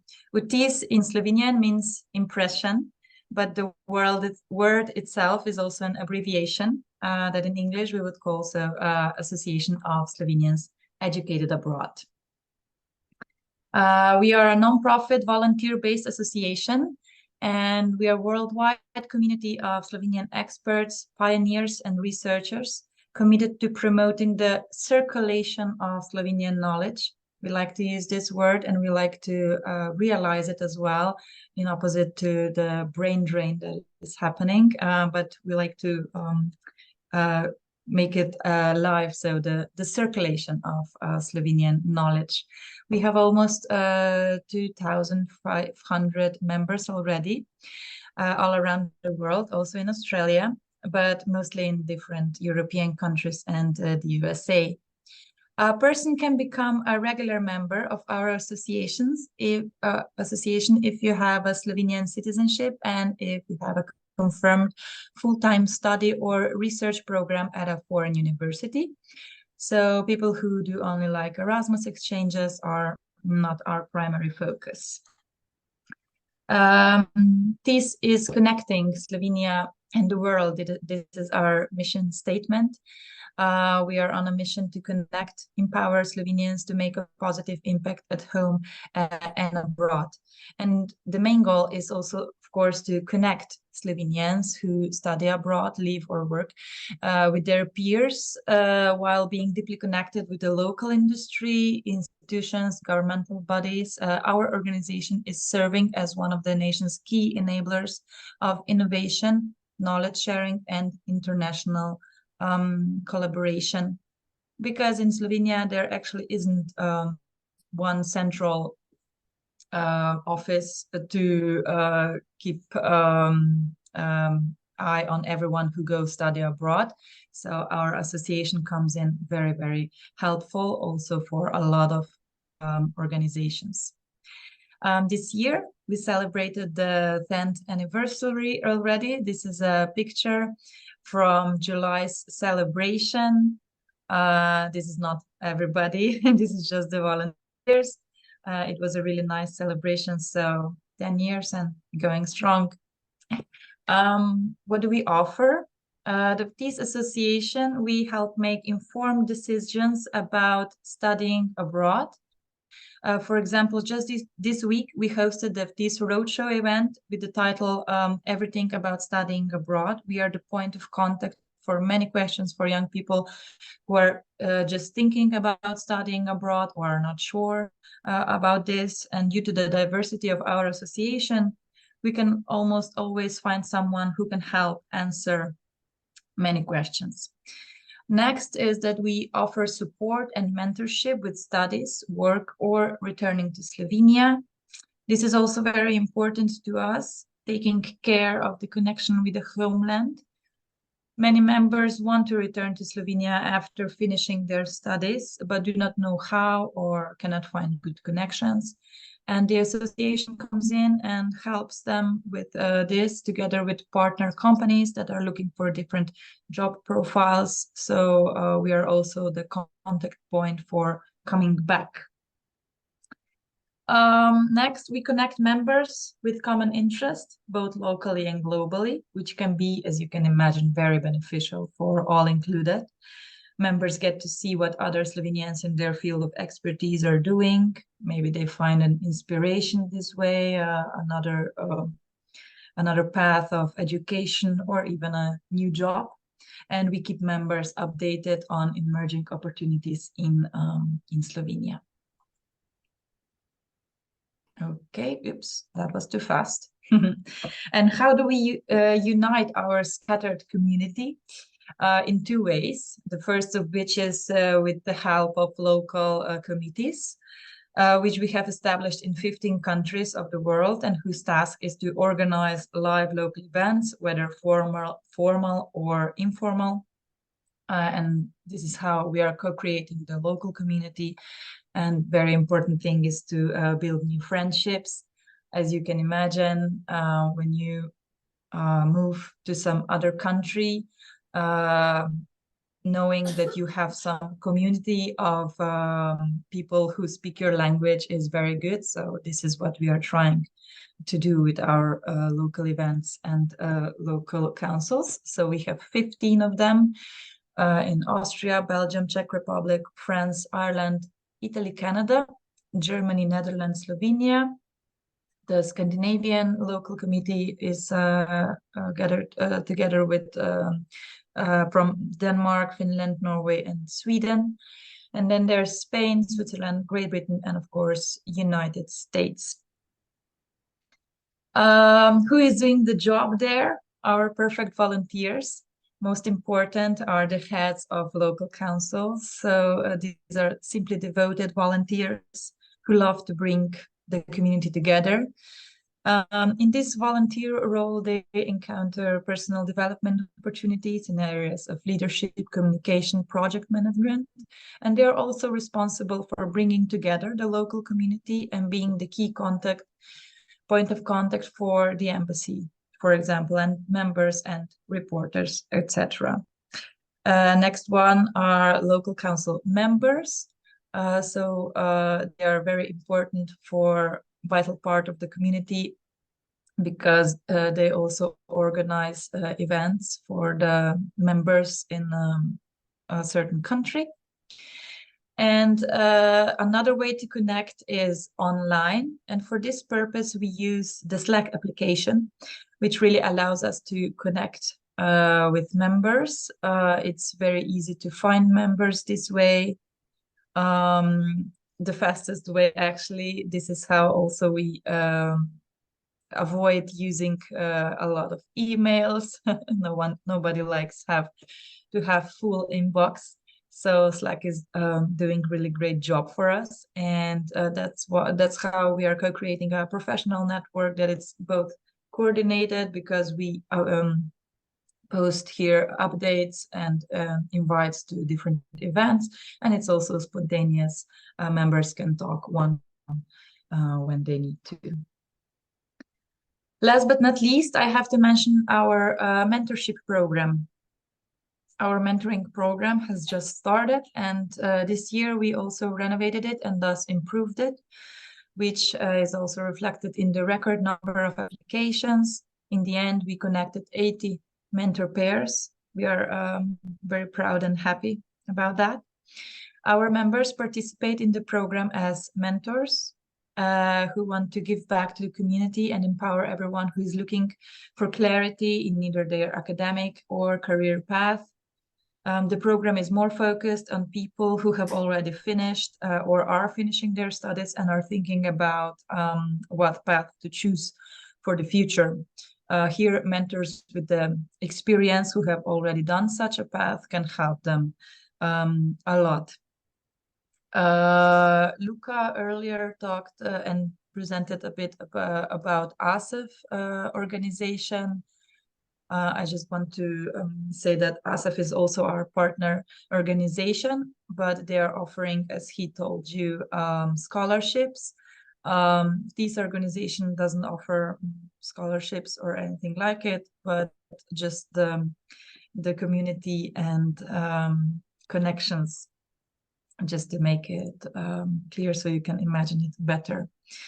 Our association wouldn't be able to work in the way it does without our volunteers, and we have many volunteer opportunities. I have already mentioned 2 of them.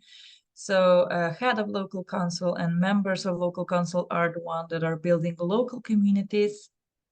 And then we also have field of building knowledge communities where you can become a head of interest or knowledge community. For example, I don't know, we have a life science community, healthcare community, and these communities organize events online. So, you know, to connect people with the same interest or field of expertise. And we are hosting a lot of online events. You can also become a member of a working group, or you can join the mentorship program as a mentor. And also, if you like to write or you like the content, you can become a blogger for this blog. We invite you, of course, to collaborate with us and our members. We invite companies and other organizations. If you're looking for new talent or wanting to support the association and our mission, you can also do that through an official partnership. And there are many people here today. I'm inviting you to become our members and maybe later even volunteers. Just for the last thing, we can check the upcoming events, and the best way will be to take you now to our website. I think, yeah, you are seeing it.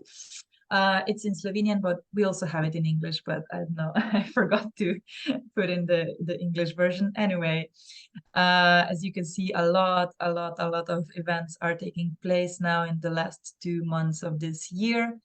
I already mentioned the VTIS roadshow.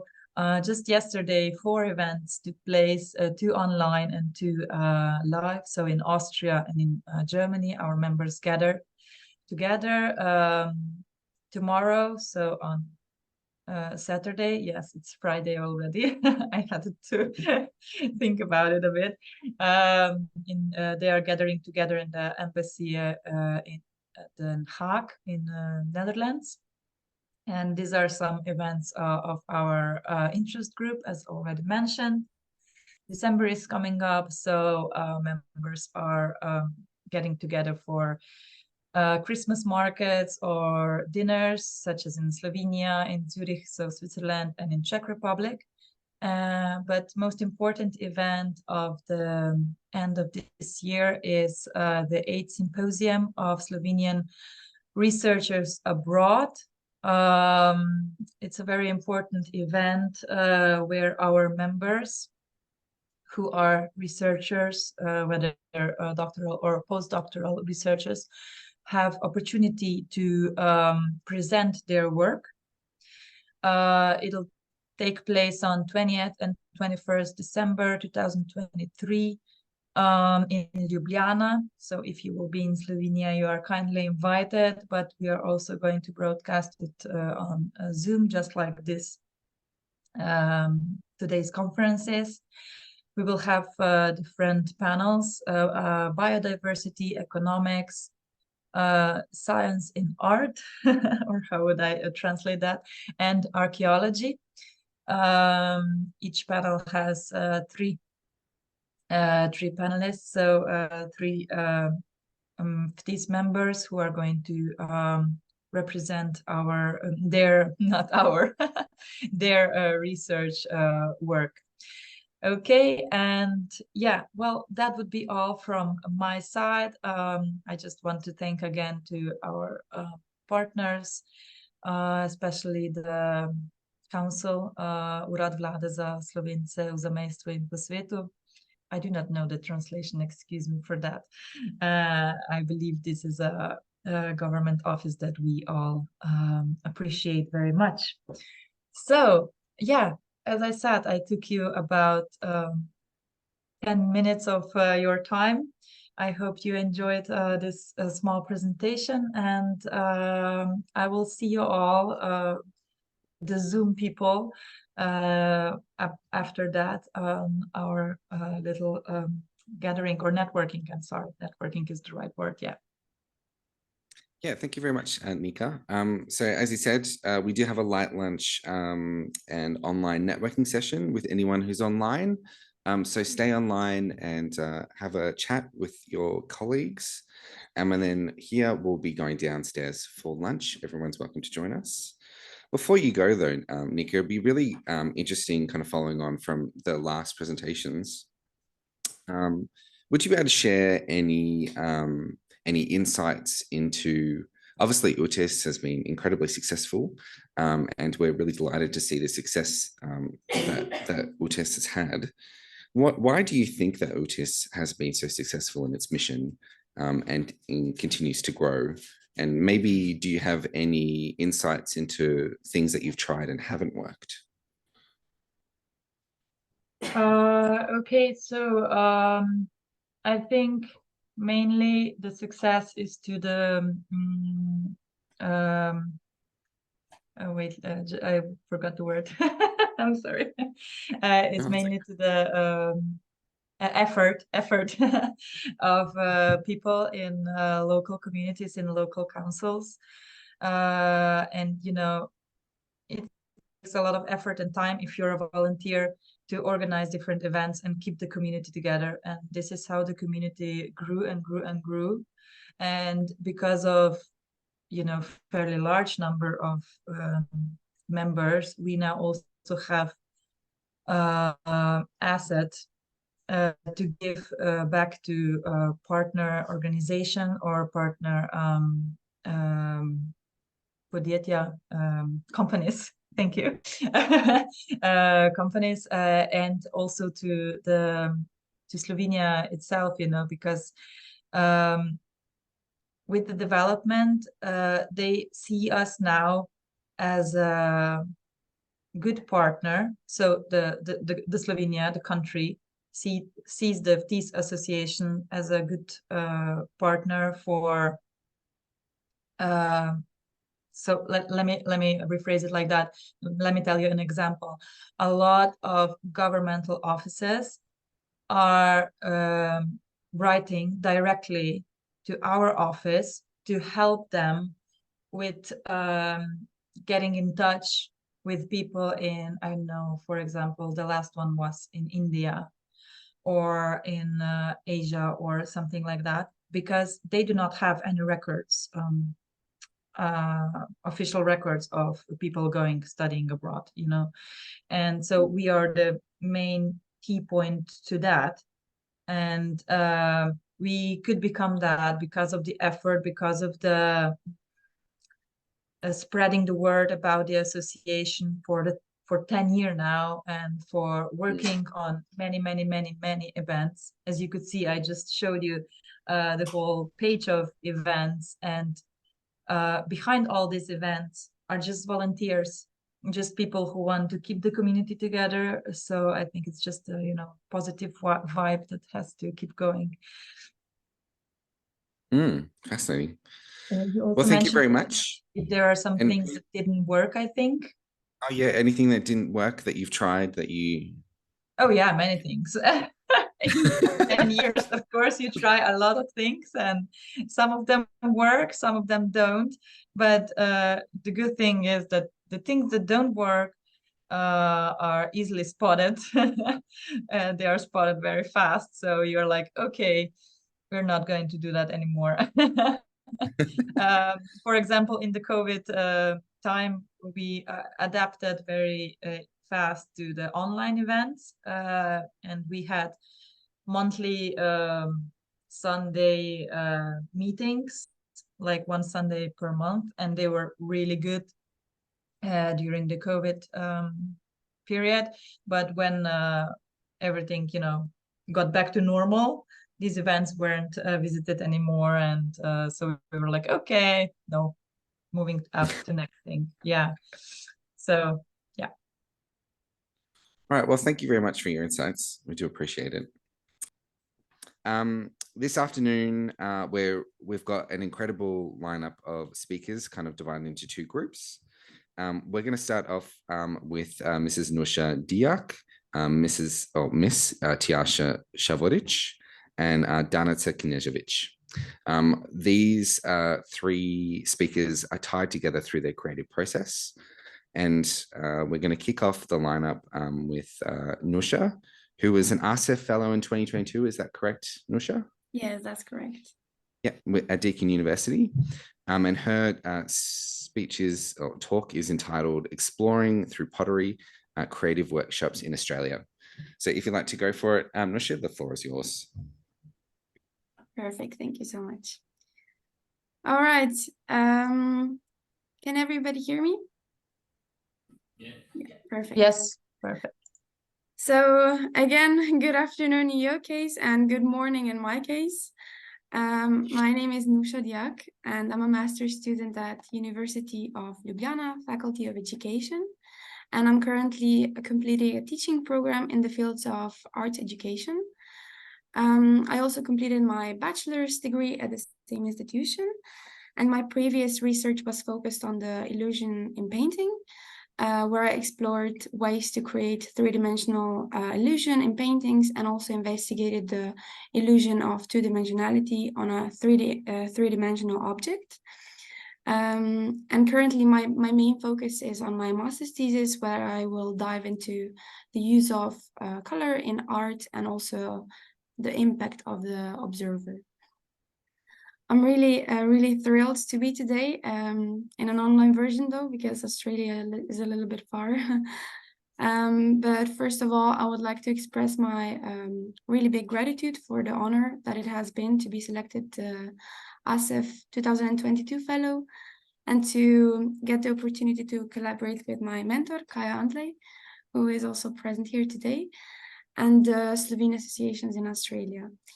All the support that I got has really turned my research visit into a really beautiful experience that I'm really excited to share some adventures, some highlights with you.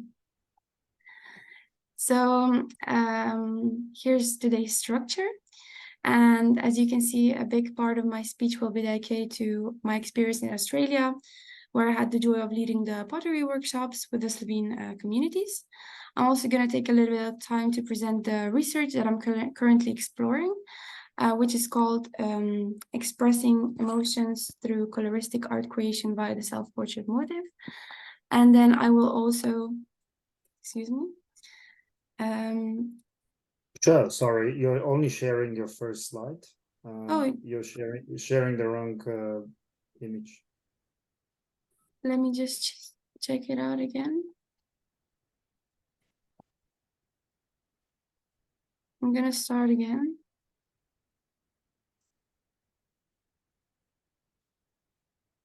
I think you'll have to on this current.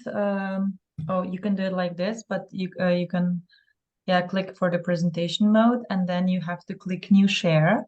where you will see the window of the presentation mode PowerPoint. New share, Yeah, yeah. I think you might be sharing the screen instead of the presentation. No, I selected the, I don't know The why it's presentation. not Try clicking where it says to be able to edit. So just accept that. And then once you go into the presentation. Yeah, zgoraj, če klikneš omogoči urejanje. Yeah, I think it's blocked here. It doesn't. Do you have two screens, Nuša, or just one? No, I just have one screen. But I think that the PowerPoint is locked for some reason. It doesn't let me click the omogoči urejanje at all. If you want, I think we could still see your presentation. So if you want, you can keep going that way. Yeah, I think it's then fine. Maybe just continue like this. It's okay. Okay, let me just try it again. Yeah, it doesn't really work here.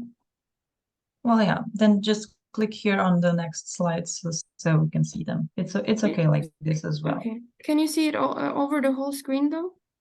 Thank you. Yes. Yeah, that's better. There we go. Yeah, just click on the left side, 4, 5, 6. Yeah, perfect. When you're ready. Yeah. There, I think now it's gonna work as much as it can. There we go. Okay, so as I said, I'm gonna be presenting my research that I'm currently exploring, which is called the expressing emotion through coloristic art creation by the self-portrait motive. To kind of put it in different words, this is an exploration where we'll kind of connect the dots between emotions and also the world of art, using the self-portrait as our guide. And that being said, we'll also take a little bit of the time to understand the relationship between the colors and feelings a little bit better. However, my research isn't just about theory, it's also practical. And that means I'll be sharing some insights with you of a pedagogical experiment that I've conducted with a focus on self-portrait as a tool for emotional self-discovery. So let's get started. Alrighty. As I mentioned, I was selected as ASEF Fellow Generation 2022. And in the case that somebody doesn't know what ASEF is, it's an American Slovene Education Foundation. It's an independent non-profit organization which supports highly talented students and scholars. And the purpose of ASEF is providing non-formal education for highly talented students and scholars. And this year, I got the opportunity to participate in a research at the Deakin University under the mentorship of Dr. Kaja Antlej, who's a senior lecturer in industrial design at Deakin University and the president of Slovenian-Australian Academic Association. So during my research visit in Australia, I led pottery workshops with Slovene associations and also clubs. And now I'm going to present you a little bit about the contents of each and every one and about the organizations that helped with the executions. Okay. So the first ceramics workshops that I hosted was held in Yaraville with the children of Slovenian descent at the Yaraville Community Center. This activity was focused on creating clay baskets with Easter theme. And the children, as you can see here, there's a whole variety, were aged between 9 months and 12 years. So there was a really big age gap. But all of them were a part of the artistic process. And based on my pedagogical experiences, I kind of adapted the tasks to different age groups and to different abilities. And here, on the next slide, you can see all the pieces that were created during the workshop. And then this was followed by a workshop with Slovenian Club Melbourne. In this workshop, participants created 2 artworks using hand building techniques. They also crafted a cup with a handle and a bowl, and then they decorated them with various techniques, including the use of different wooden tools. And then the participants had the opportunity to also use different natural materials such as leaves and branches to kind of decorate the outside of the created pieces. And here you can see the created mugs and bowls, and of course on the right side, pizza, which wasn't missing either. And then this was followed by my workshop in Brisbane, where I led a session with the Slovenian Language and Culture Association, Queensland, with the support of Dolores Schirman. And then under my guidance, participants created mugs themed around World Bee Day, which was on the 20th of May this year.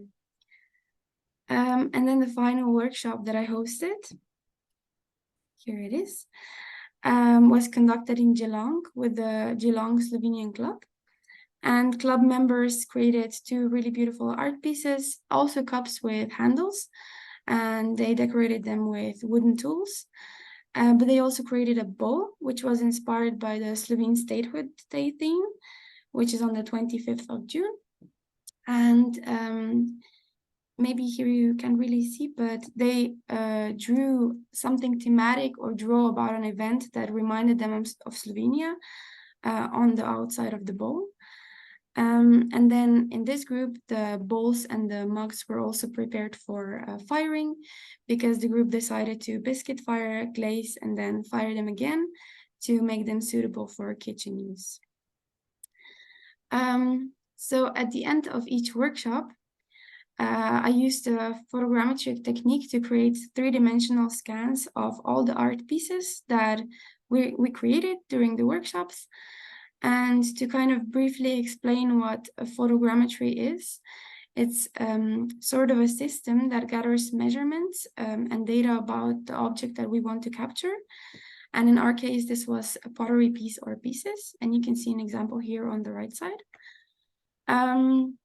So it analyzes and captures, in my case, it was 70 or sometimes even more pictures, and uses different things like perspective and software and photo analysis to get this final 3D image. And then the result looks like a 3-dimensional model at the end that you can see here on the right. So in the app that I captured this with, you can actually also turn around this object and look at it from a 360-degree view. So now after the workshops, I'm gonna create a virtual exhibition with all of the artworks that we made during the sessions. And then with the guidance of my mentor, I also became enthusiastic about exploring augmented reality. She really inspired me, which I really want to incorporate also in the final exhibition in case that this will be possible.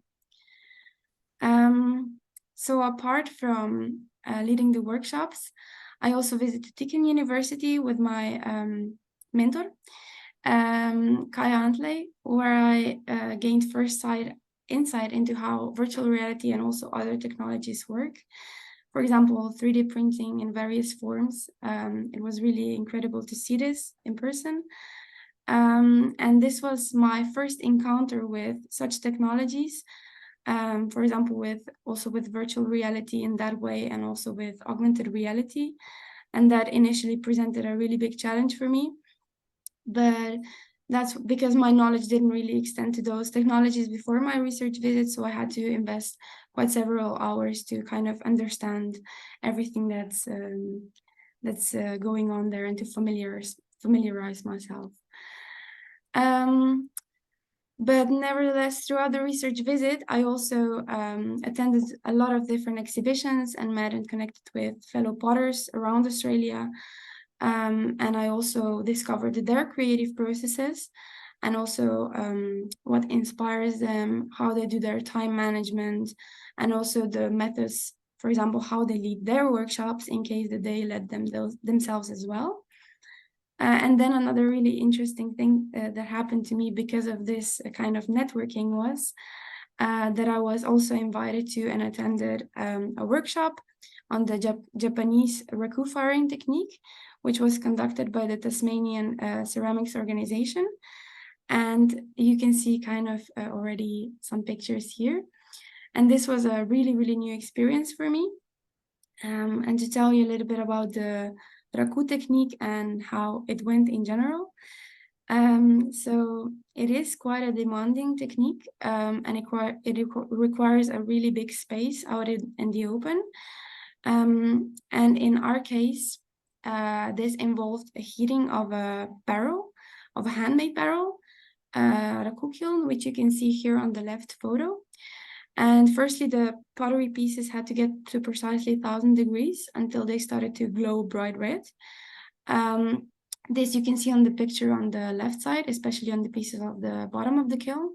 You can still see the red shine that it got. And that disappeared in a couple of seconds, basically. And then after this, the pieces were removed from the kiln and put in the pit, seen on the right side. And then basically what happened is, in the pit, there were pieces of wood and straw, known as sawdust. And then the pieces were put inside, which created a really big smoke and fire, as you can see on the right picture here. Afterwards, then this pit was covered with a wet towel to create reduction and to create oxygen deficiency. And this caused oxygen molecules to bind with the clay and glaze, which resulted in metal oxidation and led to the stunning pieces that you can see on the right. This is the piece that I glazed myself. And you can see this raku effect kind of on the left photo. And then on the right photo, here's another example of raku firing, where we put horsehair on the pottery pieces immediately after they were taken out of the kiln. And that created this really interesting effect. So to conclude this part about my research visit, I have led art lessons during my studies already, but I have never independently led art workshops in such ways, especially not in pottery. So I kind of had to find ways to give knowledge to adults who mostly used clay a really long time ago, for example, in their primary school years. So that meant that I also had to explore how to deliver knowledge of different techniques that might be simple to me, but entirely new to absolute beginners. And this proved to be kind of a challenging thing for me, but I believe that I was successful based on the beautiful artworks that were created during the processes with different age groups. So now I'd like to shortly present you the study that I conducted. What I did was I was researching the topic of expressing emotions through coloristic art creation via the self-portrait motive. And I would like to quickly touch base on color and emotions, firstly, to understand the principles of the study that I will present to you in a moment. So color and visual art has influence on our emotions and mood, as you also may have noticed when you're looking, for example, at an art piece. And artists that create these art pieces use colors, shapes, and different compositions to kind of create a place where you feel different things and they create connection with the viewers. In my research, I explored the subjective experiences of the participants in the study with specific colors. And I also focused on Goethe and Runge's color theories. And just to get you a little bit of a background, Goethe and Runge were two art theorists who studied color theories in the 19th century. Goethe put his research attention to the psychological aspects, and Runge provided us with more of a systematic approach to color classification. So now that you understand the fundamentals, I would like to briefly explain you the pedagogical study that I conducted. In the study, we wanted to know if 4th and 8th graders use color differently. And if they connect their favorite color with happiness and the colors they don't like with sadness. So we thought that 4th graders might follow color stereotypes and 8th graders might maybe choose like different colors based on their own experiences throughout life already. And here you can see some of the examples that were created during the study. Here are some examples of the 4th graders, and also some examples of the 8th grade. So what we discovered is that in both grades, there we go, blue color is their favorite color, also for both genders, not only for both of the grades. And this matches with other studies stated that blue color is favorite color of Slovenians, which is interesting because our small sample also kind of supports this phenomenon. What we found is that students in both grades use various colors to express happiness. For example, green, red, orange, and yellow. And for sadness, both grades used black and or sometimes only blue in more than 2/3 of the whole sample. We observed that 8th grade students on average also use more colors to illustrate both positive and negative emotions. And they used almost twice as many colors for the artistic expression of the happiness. And then here you can see the use of the favorite and least favorite group colors in both groups. It is evident that 4th grade students use their favorite or their least favorite colors twice as often to express emotions compared to 8th grade students. And then 4th grade students, you can see here, use their favorite colors for depicting positive emotions almost twice as often as they would use their least favorite colors to represent negative emotions. In the 8th grade, these are the statistics for the 8th grade, students used both their favorite and least favorite colors half as often to depict both emotions. And with that being said, I would like to slowly conclude with my presentation. And I would like to say that I'm really, really grateful for the opportunity and for basically all of the knowledge that I gained during the ASEF research visits. I also want to thank my mentor, Kaja, again, and the Slovene associations in Australia, because basically their spirit of collaboration and all the support that I received during the research visit has made it really unforgettable and beautiful and incredible. Thank you everyone for your attention.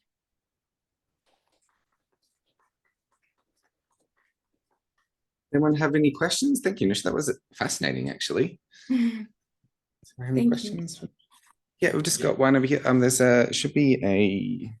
I'm just going to get a microphone, Nuša. I've just got a question for the audience. Hello, Edmund Goldrick here. You noted how blue was the most favored color, but also how blue was used to depict sadness. Was it generally used to depict sadness by people whose favorite color it was? It also happened in a lot of the cases because blue was really by far one of the most favorite colors of both grades. And it was really interesting because it didn't really matter or intervene with the fact that it was their favorite. They still used it for sadness nevertheless. So yes, they did use blue for sadness, even though it was their favorite color. And also black, both of the colors. Thank you. And I'm interested from just like an art perspective. Did you see much color mixing, or were people using pure colors as opposed to kind of being expressive with mixing colors? So they had an opportunity to select 13 different colors, and it was color markers and crayons. So they didn't use color mixing. It was just pure colors. And this was actually helpful for my research because of the fact that I could kind of put the colors into different brackets and investigate like the way that they were even using the colors and what that meant for the data that we got. Nuša, I'm curious about if you had any interactions with the teachers of these students and if they were surprised by the results or had any reflections on your research. I did talk to them, but we didn't get really into the depths of psychological aspect because that's not really their knowledge field, I would say. So we just explored the results and kind of talked about it, but didn't really go deeply into the field, the psychological field. Are there any more questions online or in person? No? Well, thank you very much, Nuša. That was really fantastic. And we wish you all the best to kind of, as your research and your career progresses. It was wonderful that ASEF was able to bring you to Deakin. And thank you, Kaja, for your mentorship as always.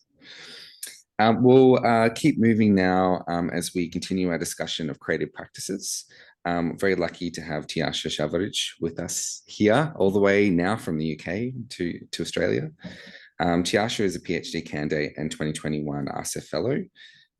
She will, fingers crossed, be commencing at Deakin University very soon. And her talk is Communicating Modern Slovene Art with XR Technology. Thank you very much, Rin. Can you hear me? I will do that. It is a great pleasure today to be able to talk a bit about my topic.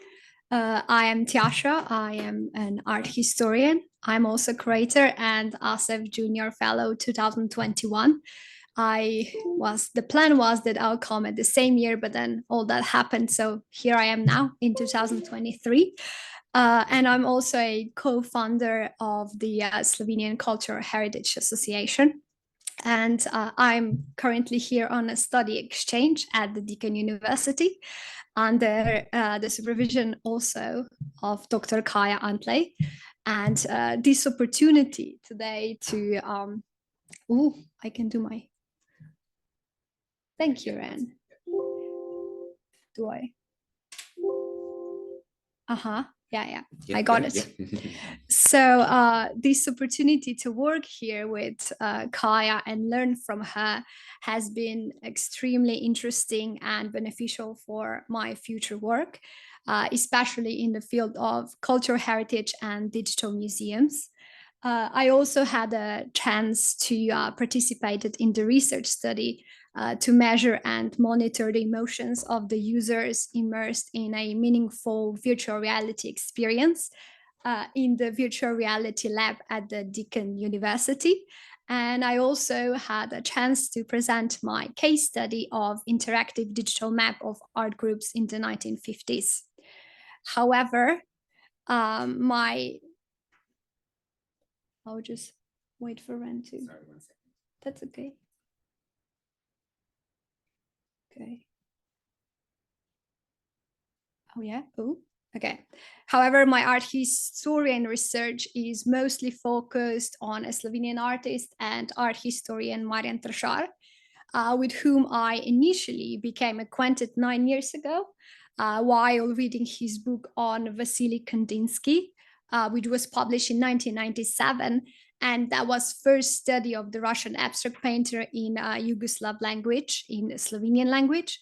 And he captivated me with his creativity and life story so much that I wrote my master thesis at the University of Maribor in Slovenia about his early art and diary entries, which represented authentic documents about the war and post-war art and period in Slovenia.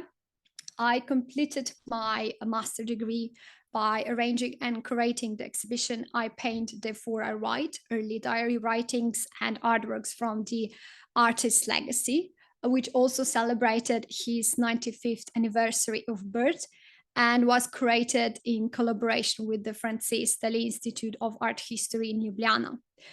In Tjaša, I recognized a personality of exceptional importance. That's why I devoted myself to doing in-depth research, reading his written legacy, and I'm also preparing a catalogue resume of his graphic and painting overview. The task is not easy, especially when doing it without any budget and with no support, especially mostly because I am researching a topic that is still somehow taboo in Slovenia, and Tjaša is still a persona non grata. But I learned to improvise. For just a little background, during the Second World War in 1944, Tjaša illustrated Sonetni venec, Breath of Sonnets, of the Slovenian poet France Balantič, who fought on the Home Guard side during the war. With these illustrations, he infringed the cultural silence, which was proclaimed in 1942. And because of this, he was accused of treason by the communist government, and he was taken to the concentration camp in Teharije on the 28th of May 1945. And due to the fortunate circumstances, he was released 3 months later. So his traumatic experience during the Second World War and subsequent imprisonment, torture, marginalization, and rejections were factors that influenced both his art and his general perception of the world. Through detailed scrutiny of Tjaša's works, his diary entries, and autobiographical writings, I am examining the impact of war trauma on his artistic practice. Expanding this experience, I developed quite a keen interest in the post-war art scene in Slovenia at large and became one of the few independent experts in the field. I moved to London and began studying Yugoslav, especially Slovenian art, in the context of world art history. And I focused on the Group 53, which was active in Ljubljana in 1953 to 1955, and which was comprised of 7 young, very inexperienced artists, fresh from the Art Academy. Art Academy in Ljubljana was founded in 1945, just after the war, and Marjan Tjaša was one of the members. The group was active in times of a great change in Slovenia in the cultural and political situation in Yugoslavia, when the Communist Yugoslav Party officially rejected socialist realism.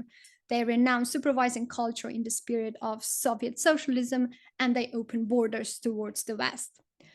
With its first exhibition on the 18th of October 1953 in the key state institution for modern and contemporary art in Slovenia, Moderna Galeria in Ljubljana, which was also founded in 1945, Group 53 publicly rejected socialist realism, and they interacted with Western culture. But I could talk just about that for an hour, but I'll move a bit further. Last year, I curated a major exhibition of Marjan Tjaša's abstract art and visual art theory, which was held in the Modern Gallery in Ljubljana. The exhibition brought together 2 domains of Tjaša's activities, his artistic practice and his theory of the visual arts. And this was only his second exhibition at the Modern Gallery. He first exhibited his works in the 1953 as part of the aforementioned art group. And I also organized a roundtable discussion titled Meeting in Art, to which I invited prominent members of the Slovenian Academy of Science and Arts, and I asked them questions that we don't usually talk about. They were quite nervous about it, but it was very fun. For example, why Tjaša's role as an art historian and artist is almost completely overlooked in Slovenian art historical discourse, why it's still not part of the curriculum. But unfortunately, again, I don't have enough time today to talk about this very interesting topic any further. However, all my research work was always connected to the question how to communicate these topics to the public that are either problematic, complicated, or at first glance not interesting to the public. How to communicate Slovenian art to those who are not familiar for example, with its background. So with this perspective, I researched the means of presenting the content to the audience. For example, how to present artist diaries on an interactive and immersive way, what to include, how to visualize his or her thoughts. Furthermore, okay, that's, well, anyway, you can have that. Furthermore, how to visualize complicated relations between different art groups in the 1950s. So one of my interests is connected to the question of applying digital tools to enhance this presentation of the research, as well as to find a way to enrich the user experience and go beyond the traditional institutionalized means and connect with visitors in an interactive way. And that's why also this experience here in Australia and talks with Kaja are very helpful, because I've been raised and educated in a quite, I would say, traditional way with art historical methodologies. So on the, just an interesting thought, on 23rd September 2023, the announcement of the lecture series, Do We Really Need Digital Art History, was published, which sheds light on the challenges of digital art history and the necessity of linking traditional art history with digital art history. The field of digital art history is experiencing at the moment a shift toward establishing its autonomy as a distinct discipline. However, its survival is challenged by the limitations of its investigations. The lack of relationship between digital efforts and traditional analysis often limits the generation of novel insight. Digital art history risks becoming a mere spectacle when it relies solely on stunning visualizations without engaging in rigorous research questions. So it's always about the collaboration, I think. Conversely, art history limits itself from harnessing robust methodologies by disregarding digital approaches. So promoting this collaboration between digital and traditional art historians is vital for advancing digital art history. So as part of my art research, when I was thinking how to visualize complicated relationships between different art groups in the 1950s, so I got all that data. I worked in archives with ex-Yugoslav countries. So I started to think how to just visualize this. We heard a very interesting lecture paper today at the beginning. So you have the data, but then how to visualize it. So I got an idea to do a online interactive map of the art groups that would illustrate this art across the world and illuminate art groups' contributions to cultural networking and global art movements. And at the beginning, I created just a Google Map prototype. So here you can see I just inserted all the groups, and then if I clicked on a group, then you got that ID of each group, a bit of information, and with the members, it's just very basic stuff. But this helped me to have a clearer picture of what I would like to show and communicate to people. But lately, I started to play with an idea to create an interactive map for the extended reality, because I have been around VR lately and got some experience and saw all the advantages that these new tools are offering, not just for the gaming industry. And I quickly saw that traditional way wouldn't be engaging enough. So I imagined to create, in a collaboration with other professions, a XR map that will enable users to, that's just an image, to enable users to explore significant 1950s art groups worldwide, offering interactive access to galleries, exhibitions, and artist information. It would feature gesture control and voice commands for user interaction and support collaborative exploration, allowing users to explore and interact with artworks together in real time. The map would also allow users to make annotations and notes, fostering shared research and learning. It would be designed for easy compatibility with various headsets, ensuring accessibility to a broader audience through common XR development tools and standards. But this is definitely just an example that I was thinking about, and I don't have enough time to go into details, but it led kind of to the fact that Kaja and I had a very interesting debate about different ways to communicating cultural heritage and how this can contribute to the well-being of people in general, especially today when individuals and communities need safety, inspiration, creativity, and connection more than ever. So thank you very much for your attention. That's all from me today.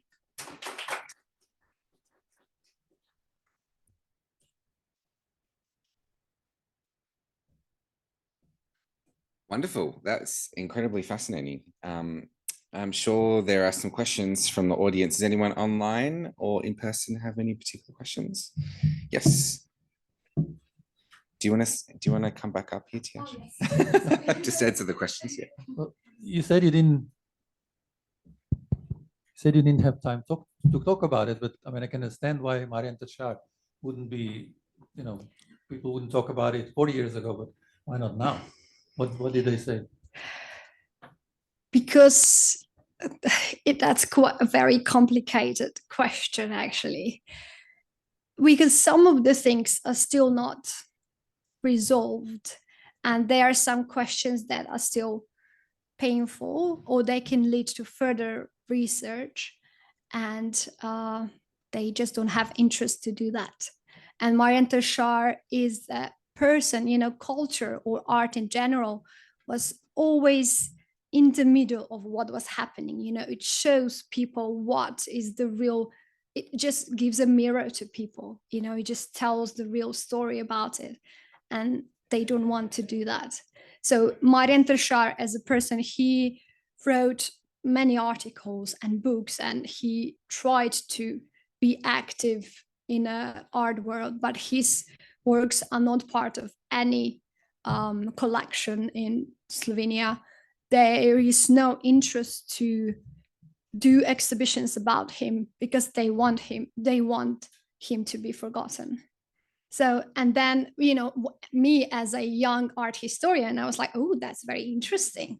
And I got his diaries and I was like, whoa, I didn't understand anything about the world or about what was happening after the war. So he's got lucky to tell his story, but his story just now still is not ready to be heard. But I'm working on it. So, but yeah, thank you for your question. Hi, on war trauma being channeled into art, in that 1950s period, how much open recognition was there of the effects of war trauma, both in those artistic circles and among the public? 1950s, it was still too early to, choose to open any of that things. They were, in the theory, they said, we are open now, you can just talk about anything, we are opening to West. But in the in truth, that was still, it's just to show the world how open we are, everything was just like a theater. So that group I researched, they were not lucky. They didn't get a chance just because they were good in their art or what they were doing and because they were young. They put them there for a reason, to show people, look, we allow these young artists to exhibit it. So about the war trauma, they were after 1992, that was the time that artists actually can start to express what they were feeling or what they were dealing in the wartime or after the war. Before that, they were too afraid to do it. Even Tachar, his diaries, they were hidden, they didn't want to talk about it before. So after 1992, you can just see like different diaries coming to be published, or he started to work on his art that was explicitly showing his torturement. before. So yeah, after the 90s. So even from a sort of socialist approved side, yeah, you know, plenty of people. So even on the, you know, socialist art approved side, there wasn't any exploration of like the, you know, the personal effects of suffering and how that impacted. Not really, no. Would you say that that would have been just a cultural norm at the time? The fact that nobody was being encouraged to express what they had gone through.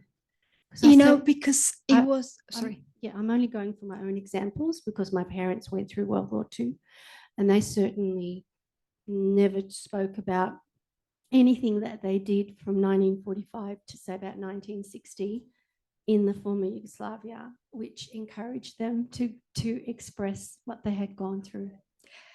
I believe that after, you know, socialist realism, they wanted to promote positivity, and Yugoslavia went into the tourism to show, you know, how everything is well now. The war is ended. We won the war. The enemy is gone. We just have to live on now. You know, we should not talk about it. Even I think my parents, well, they were born in 60s, but they don't really talk about. My grandfather, he wasn't talk about what was happening because they just want to forget. But I think the artists are, we have two artists here, but they are quite, you know, attached to the what is happening in the world, and they have to express it. So Tjaša was writing in his diaries, he said, it's boiling inside of me, but I don't know what to do with all that trauma. And he was not allowed to talk about it. Even he was accepted at the academy, and it's strange why, you know, he committed a treason, but he was there as an example. He didn't get any award, nothing. He was just there to, like, probably surviving and trying to prove that he can, I don't know, just to show something, I don't know. But after that, 1992, it's like a publications after publications about what was happening, because they thought, okay, now that's going to be a difference in Slovenia. But we are getting there slowly. Still, it's 2023. We're still not there. I still can't do any exhibition about these artists. Last year was the first one, and I think that's a big achievement. Anyway, now I think we can, yeah. Thank you very much for all the questions. Yeah, thank you. And thank you, Tjaša. I think this story, that's really important. And I think it is, as an artist and someone who works in cultural heritage, just the bravery in which you pursued that exhibition was quite inspirational. And it is interesting the way that I think we have talked about this a little bit, and something that has been talked about a lot in terms of the Slovenian history of art. Sometimes it is kind of not necessarily taken as seriously, or there aren't major collections in many artists from the 1945 period onwards. But a lot of the work that was being made was brave, and it was very revolutionary for its time. And it's wonderful to see some of those histories start to come out. Very fascinating. Great presentation. I'm very excited to introduce you now, Dr. Danica Knežević. Danica is an incredible artist and a sessional lecturer at the University of Technology in Sydney and the Australian Catholic University. She was just awarded a very prestigious art prize, which I'm sure she doesn't want me to tell you, but she was. Congratulations. Danica's talk today is going to be entitled A Family Bound by Care, Art Practices by Danica Knežević. Your practice is fascinating, and it might be good to give you a bit of a context to your practice at the very start, because I think we've got some people who are very interested in the content that you approach. Someone's in the waiting room. Oh, I think Nika will get that. And we'll, thank you. Thank you so much, Ren. I'll just, oh no, you've got the mouse. Sorry. No, you're right. Yeah.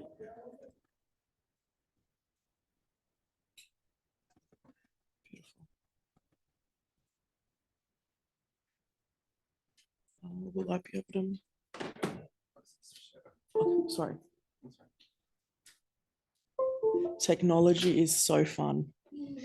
Hello, everyone. It's an honor and a privilege to speak to you today about my art practice and show you a bit about my heritage and lineage, which is quite unique, and my family story is quite unique, as all of ours are, coming from migrant families. I'll just scroll down to this image here because it's a photo of all of my family members.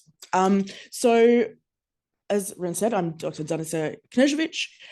My familial upbringing was very much based in the familial home, the domestic setting, and my practice is set in the domestic setting. I'm a performance-based artist who looks at caregiving. I lived with my grandparents and my mum and my maternal side since I was born until my grandparents passed away, and I still look after my mum who's disabled, but I'll get to that. My baba Ivanka Šalamon was from Vransko, Slovenia, and a lot of matriarchal homes. She was pivotal in my understanding and formation of self, particularly in how I saw caregiving.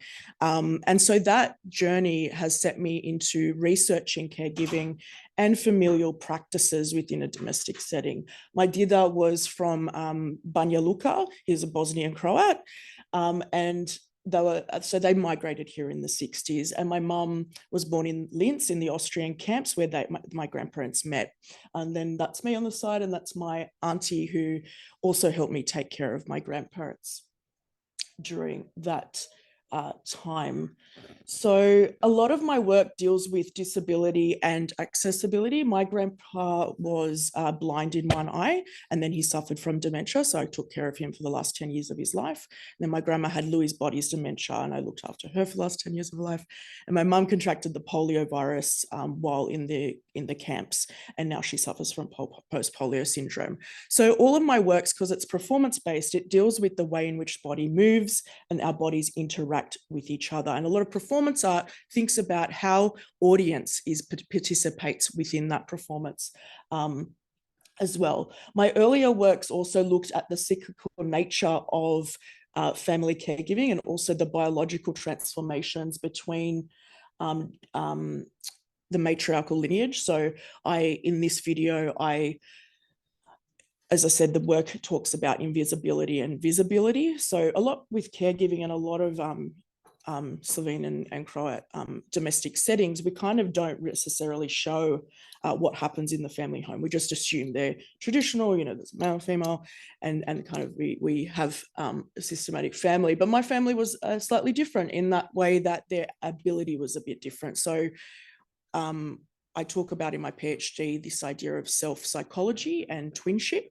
And I always referred to this story as a way of explaining how my family dynamic worked was when my grandma became with Lewy body's disease, she needed a lot of care. And part of that was understanding that I became an extra limb of hers. So in a lot of her work, in my works, I also am that extra limb, but also, sorry, I'll just get to a video that explains that a little bit better. But also a care worker came and said, "Oh, can you put your shoes on?" And my grandma said, "Yes, I can put my shoes on." Then then he asked my grandma, "Oh, can you put your clothes on?" "Yes, I can put." And he's thinking, she's saying yes to all these questions of accessibility. Like she seems to be able to do a lot of stuff. And he said, "Well, show me how you can put your shoes on." And she said, "Danica." And so this kind of got me onto my research in understanding that, particularly within migrant families and families with culture, and I think it's very particular between Slovenian and Croatian culture in the Australian dynamic, is that we do depend on family as a way of functioning. We're very strong in that attachment. We always joked about Australian families, once you're 18, you leave home. But with my family, I lived with them my whole life, and I still continue to care for my family. And so this became the foundational aspect of my work. And because of that, I look at different ways of enduring the family dynamic, and also the little things that kind of, or the apparatuses that I use in caregiving. So as their bodies were changing, so was mine, and my ability to care for them. sorry, it's a bit loud. But the cyclical nature of caregiving is akin to the cyclical nature of family and the kind of expansion of family. And my work in this case, it's called Invisible Agent, where a lot of people will direct conversations to me because my mum is wheelchair based. And so the eye level is different. And so often in shopping centers or whatever, I'll say, we'll direct the questions to her. And so this work talks about how there are many aspects of invisibility of care that go unnoticed, but they're very action-based. They're very performative in that they're happenings that are part of the functionality of the lived experience of the home. And this is just me packing my mum's wheelchair in the car, getting her in the wheelchair, which you can't see. And then at night also doing the same thing. At the time, we were actually visiting my grandma who was in hospital. So the kind of demand and endurance of care is also part of that invisibility that we seek to make visible. Also, you know, it's very hard. My family were very private people until I started filming them. And even, you know, my mum still doesn't like being on camera, but I think the importance of seeing particularly Slovenian and Croatian families, in my case, you know, knowing my family's side and honoring them and their migration story to Australia is very important. As I said, my grandma had Lewy body's dementia. And so part of that disease is that your body kind of shuts down in a way, but you also enact your dreams, which means you don't get to have full rest at any given time. This is her dreaming that she's knitting. And so she's enacting those dreams. And then it cuts to a video of her actually knitting, but being awake. Something that we experience with migrant families, which I'm sure everyone could relate to, is that they revert back to their language, their natural language. My grandfather only spoke Croatian at the end, and my baba only spoke Slovenian at the end. And this kind of communication is really, or this step and process of understanding and being able to communicate their needs so that, I guess you have to activate for their bodies in aged care as well. We kept them at home until their last days, which we were very fortunate to be able to do. But the three of them, particularly my grandparents, everyone had their different needs. And so my work focuses on that documenting that, but also focuses on my performative nature of performing those tasks. No problem, pleasure. So part of my work is also this endurance. I've got a lot of physical strength, which I inherited from my baba. We are a stocky breed in terms of genetics. This particular work is my photo family albums. So they're all the histories. I'm in some of the photo albums, but I'm also not. And I bench press these photo albums and I stack them as I go. And this is part of an idea of how we not only create memories, but hold memories and keep that history alive. You know, a lot of my grandma's stories were talking about earlier, not sharing, you know, these aspects of our history. And that silencing is kind of, it's sad because, you know, you want to, particularly when they pass, I think it becomes a bit more obvious in that way, that you want to share that story. And so by bench pressing them, I'm kind of trying to make way for new memories of my own, but also holding up those memories as well. I won't play all of it. It ends up falling on my head, just as a spoiler alert. It ends up being quite heavy, the load of, you know, emotional caregiving, as well as the heaviness of history. This is a recent work. This is my mother and I. So my grandparents sadly passed away, but now it's my mother and I and my auntie, trying to uphold the traditional family. Unfortunately, there's only three of us left, but and so something that is again prominent in my work is that caregiving is actually a mutual exchange. It's not that I'm the caregiver and that's it. My mother's also my mother and she caregives for me, as it was in all of my family members. And sometimes I think caregiving can be misfocused as being one directional. And so this is two-way street, literally. It's kind of like a silent comedy movie, really, where I'm kind of saying, Mum, put your mask on, and my mum's like picking up my jacket. And you know, just because she has a different ability doesn't make her ability any less, like she's not less of a mother. But unfortunately, some community members do look down on her for having a disability. But and so this is like a reconciliation of that for me and also for her. And she collaborated with me on this, which was very generous of her and her time. And just the last slide, Ren, I'm so sorry. And I'll just conclude. I'm really fortunate. I haven't been overseas before because I was caregiving for my family and doing my PhD. But so next year I get to go to Slovenia in Maribor, and I've got a show opening at Obrat Gallery. And I get to also make new work about my grandma's journey to Australia, because I'm really also interested in how do we make place a home, particularly coming from migrating to another place. And also how do we reconcile what home means, particularly because I'm fascinated with the domestic setting, obviously. Anyway, thank you so much. It's really an honor to speak to you today about my work, and hopefully, yeah, we can stay in touch. Thank you.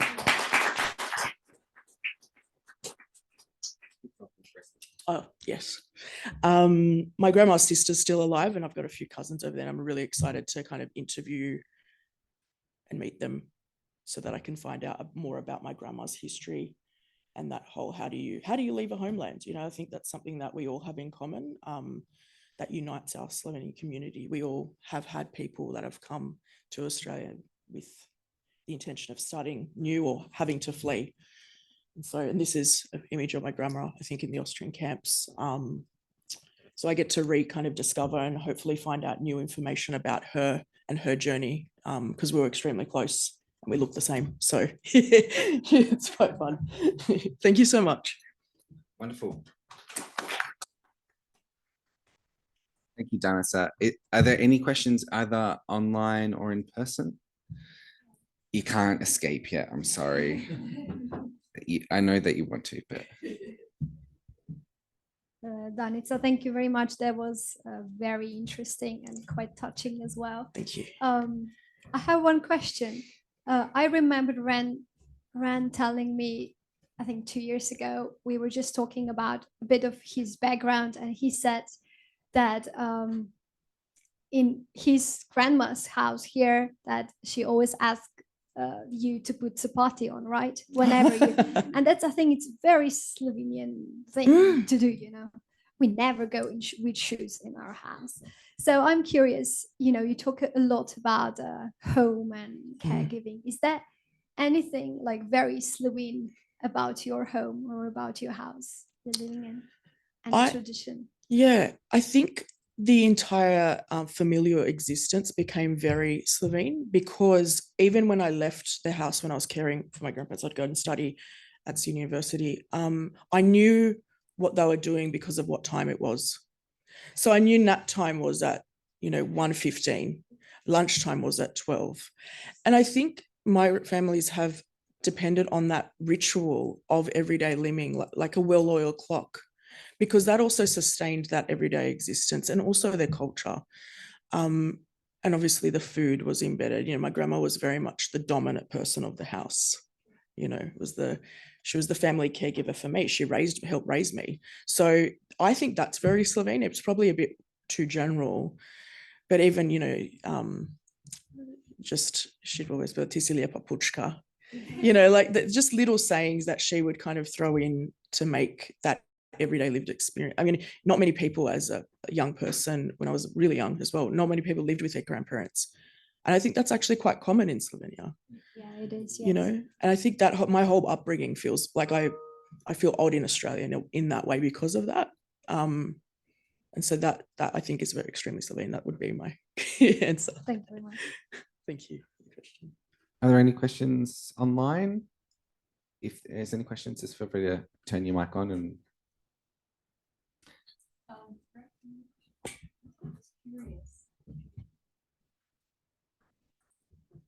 That was really wonderful. Thank you. I'm curious if you do workshops. I lecture, but I haven't done any group workshops, but I do a lot of workshops in my teachings, like performance-based teachings. Like we do mutual gazing, which is a very Marina Abramovich thing, but I do caregiving, live caregiving performances where I will caregive for an audience member. So I'll invite, I'll have a hospital bed or a physio bed, depending on what we have access to, and I'll invite an audience member and I'll put them on the bed, take their shoes off, sanitize their hands, particularly when I did it during COVID. And then I'd elevate the bed and I'd hold them for any duration of time that they would like until they were ready to kind of leave. The merging of the hospitalized body is actually a really problematic conversation because we look after each other physically, the stats scientifically, but we don't actually know how to the emotional side of an experience like that, because hospitals actually are quite a traumatic place for a lot of people. And so by caregiving and holding people in hospital beds, I'm kind of trying to merge that idea about the emotional impact of body, because when you also go through any type of disability or chronic illness, or even a short illness, your body does need that extra tentative care, but we tend to that physically, but not emotionally. I just feel like we could really use you in the Slovenian community. I'd love to. Being roped in. Thank you very much, Thank you, Danica. Ren. Your practice is, I think, oh, one more question. One more question. Yeah. On the talking about how in an Australian setting these experiences are quite unique, but in a Slovenian setting that it's very, values-based, and that many others have similar experiences. Have you bonded with, exchanged experiences with other Slovenian families in Australia or sort of West Balkans generally, or is that something that you're anticipating with this trip? It is something I'm anticipating. I find that because of the illness that everyone's had in my family, like we became quite introverted just to be able to function. And sometimes I think it's also that negotiation between public and private. You want to, when you're sick, you want to be private. And so something that I am interested in is kind of how do we think about it more openly and how do we make it more visible, if that makes sense. And so that's something that I'd like to follow through when I show in Slovenia next year as well, because I'll be doing those works where I caregive for people in the gallery. Yeah, which will be exciting. Thank you, Ren. Wonderful. Thank you very much, Danica. We are running a little bit behind. Would you like to just keep going, or would you like to have a break, a small break? How does everyone feel? We'll keep going through. Okay. In that instance, our next speaker, which even by the title sounds absolutely fascinating, by Tjaša Whiteman, but I don't think I have a PowerPoint presentation by you, do I? I don't have a PowerPoint presentation. Great. Okay, good. That's okay. If I don't have it and you don't need it, that is wonderful. Tjaša is a research engineer specialist in deep sea submersibles, bush and alpine search and rescue with Canine Scar Inc. Her presentation is titled Career Over 3 Continents, Facing Extreme Environments. Please welcome Tjaša.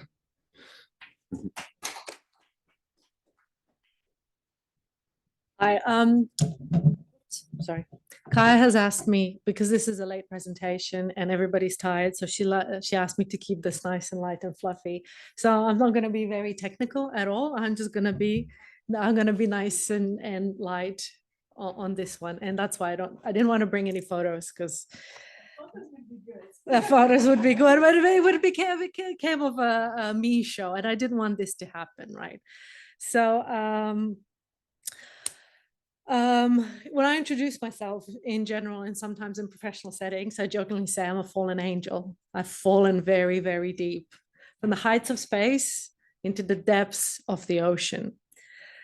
When you graduate, right, the world is like, it's on your palms. Like the chances, what you can do is amazing. And what was your big plan after finishing uni? Like my big plan was I was going to be a specialist in interplanetary travel. I was going to live in a very big city. Astronaut program was a reality for me. I studied in the US and in a aeronautical university. My whole class applied for 2,000 It was either 99 and 2000 or 2000 or 2001 astronaut intake. We literally sat together in the room and we all applied. Look, we all knew we would not have happened, right? And we all knew we were not even remotely qualified at 19, 20. But hey, it was worth trying, you know, you can't miss. Space industry and that general thing was my future. It was my dream and it was my reality. After all, I did study engineering physics, specialized in space systems engineering, only about 45 minutes away from Kennedy Space Center, where I've visited multiple times, both to go to classes and while I was working there as an intern. It was, you know, life in the palm of your hands. And then the reality hit. As a Slovenian citizen in the US in the early 2000s, it was a challenge getting a working visa. And not a lot of places were opening and sponsoring at that stage what they thought, everybody thought was the depths of an Eastern Europe, really. And at that stage, Slovenia was not a member of ESA, the European Space Agency, or any of these subsidiaries. I still have, and I kept them all, the emails when I applied for jobs, the emails that I gotten, and from the ESA and the companies, clearly stating, while you are fully qualified and we would love to have you on our team, but because you're not member of the founding 12 countries, we cannot accept you. Talk about a low blow. So long time ago, well, not that long, actually, at a university, I had a space ops class, and there was a professor who was tough as nails, ex-military, engineer extraordinaire, and absolutely no excuses type of guy. And he drilled into us, when plan A fails, the alphabet has 24 more letters. And that has been my guiding motto ever since, in life, in work, in everything. There's always another way. There's always something else. There's always, you can always do either something else or something differently, but there's never end of the road. So it's time for plan B. After a couple of years of working various contracts and a stint as a bush pilot in Canada, that's a whole different story there. I left for Hong Kong, packed my bags and left for Hong Kong, but this time it wasn't professional, it was for love. Now, before I continue this story, right?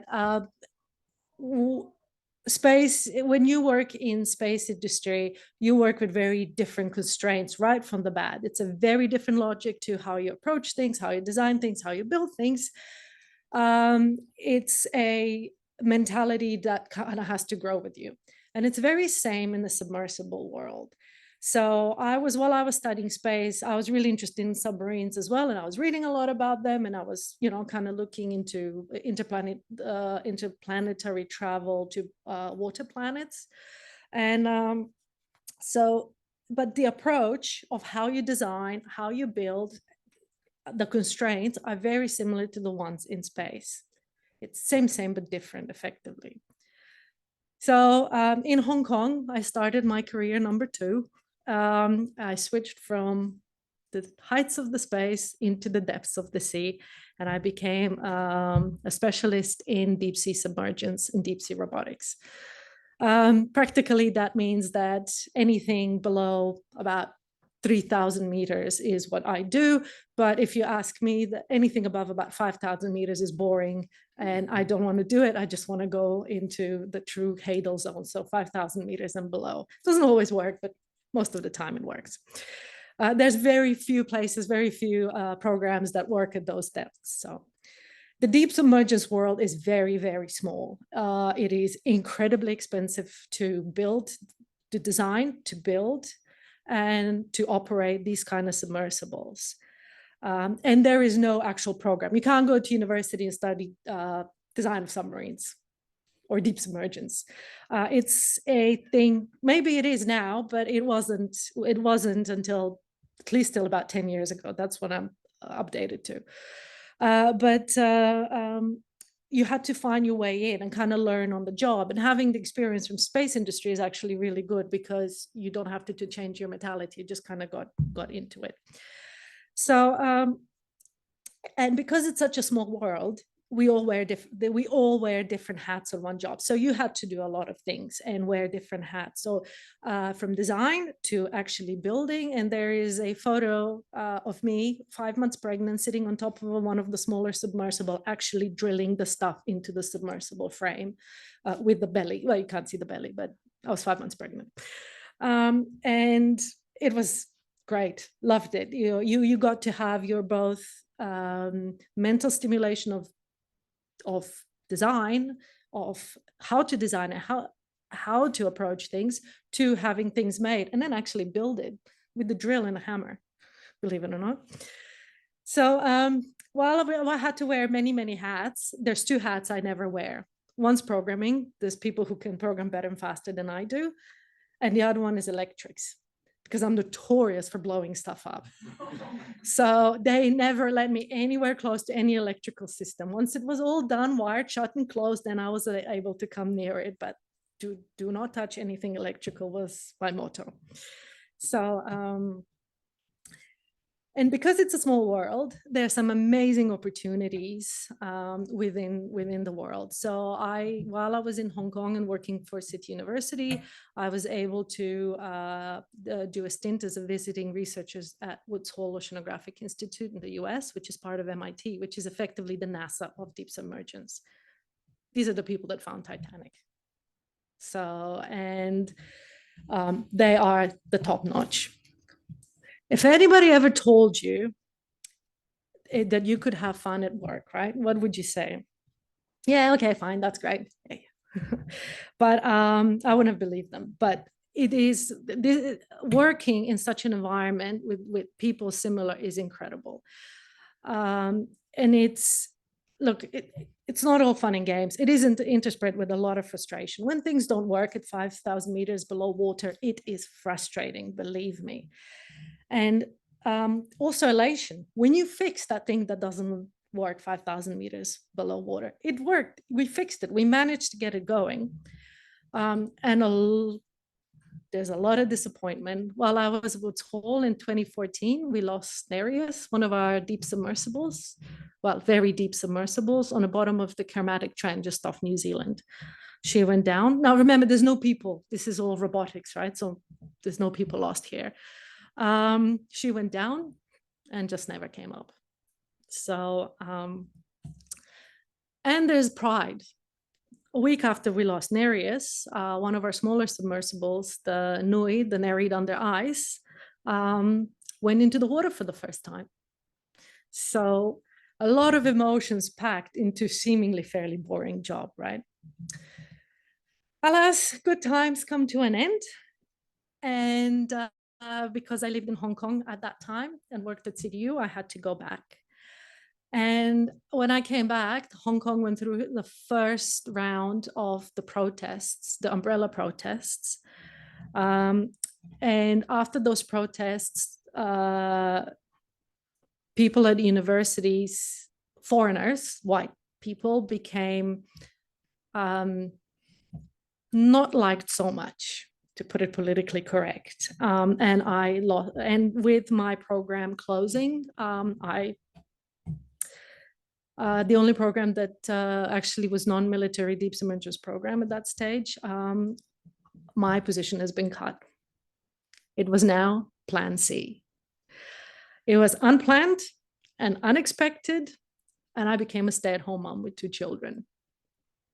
You know, when life gives you lemons, grab a tequila and salt and go for it, right?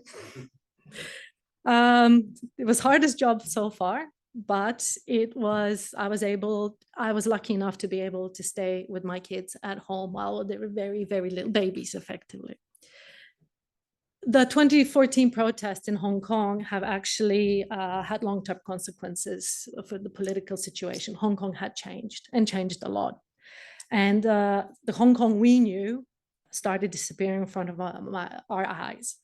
So this culminated in us my husband, Australian husband, deciding that's it. So we pulled the plug, and early 2018, we moved to Australia. Enter plan D. It's okay, don't worry, I'm not going to go all the way to Z, so don't worry. It's not going to be that long. So Australia, continent number 3 and career number 3. Well, not really, but so where do I start, right? Okay, so again, world on the palm of your hands, right? Like this is it, new life. The Australia 2018, 2 young children, let's go for it, right? Well, enter the worst bushfires that the world has ever known. And then 2 years of COVID. And, you know, all of that grand plans we had, well, like everybody else, changed very drastically, very quickly. The bad side is not being an Australian citizen. I wasn't able to work with my specialty. I couldn't work because it was all DOD. But I don't like being bored, and I like challenges. So I've joined the SES State Emergency Service, and I became a remote and rugged bush search and rescue operator, as well as alpine search and rescue operator, and have in another agency, the VRA Rescue, have been a founding member of a canine search and rescue.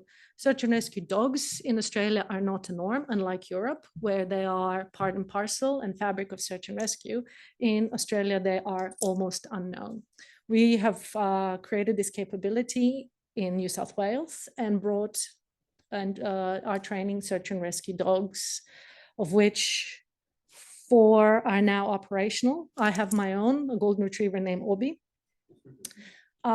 who is about to get assessed, hopefully in January. So we'll be operational both on canine side of things and on a human search and rescue side of things.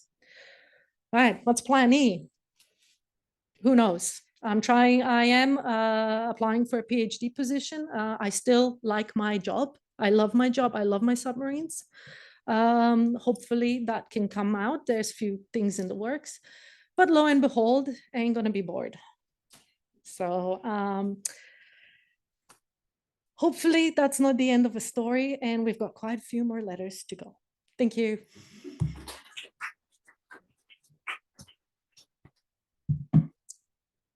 Thank you so much. That is a fascinating journey that you've gone on. Particularly, yeah, the SAR is, you know, particularly canine SAR in Australia hasn't really been a popular method.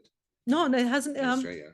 There's one group in WA, and there's one group in Victoria, but they're not accepted. They're not part and parcel of search and rescue here, which is quite surprising considering they've been used around the rest of the world for 70 years. So, and we had surprisingly a lot of kickback from people who said, oh, we don't need it. After you tracked and hacked through the bush for 8-9 hours for 2-3 days straight looking for someone, trust me, it's needed. Yeah. Incredible. Is there any questions online or in person? Does anyone have any questions?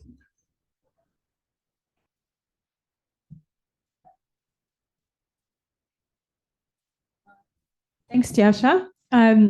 That's really fascinating journey. I actually have a question around you being Slovenian and seeing, visiting, working in so many continents.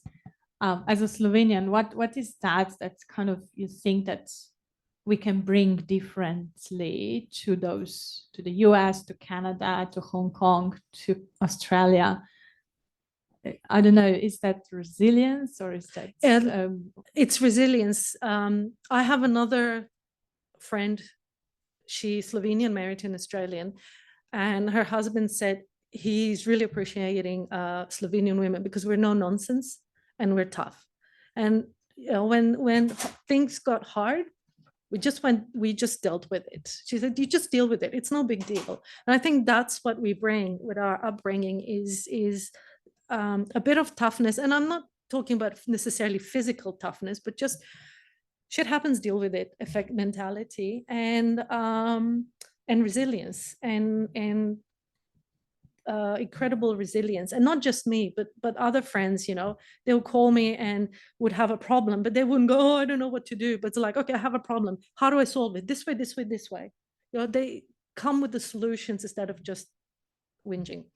And I think that's what stands us from a lot of other people is I don't know, is it because of our school system? Because our school system does make us tough, or is it something else? You mentioned school system.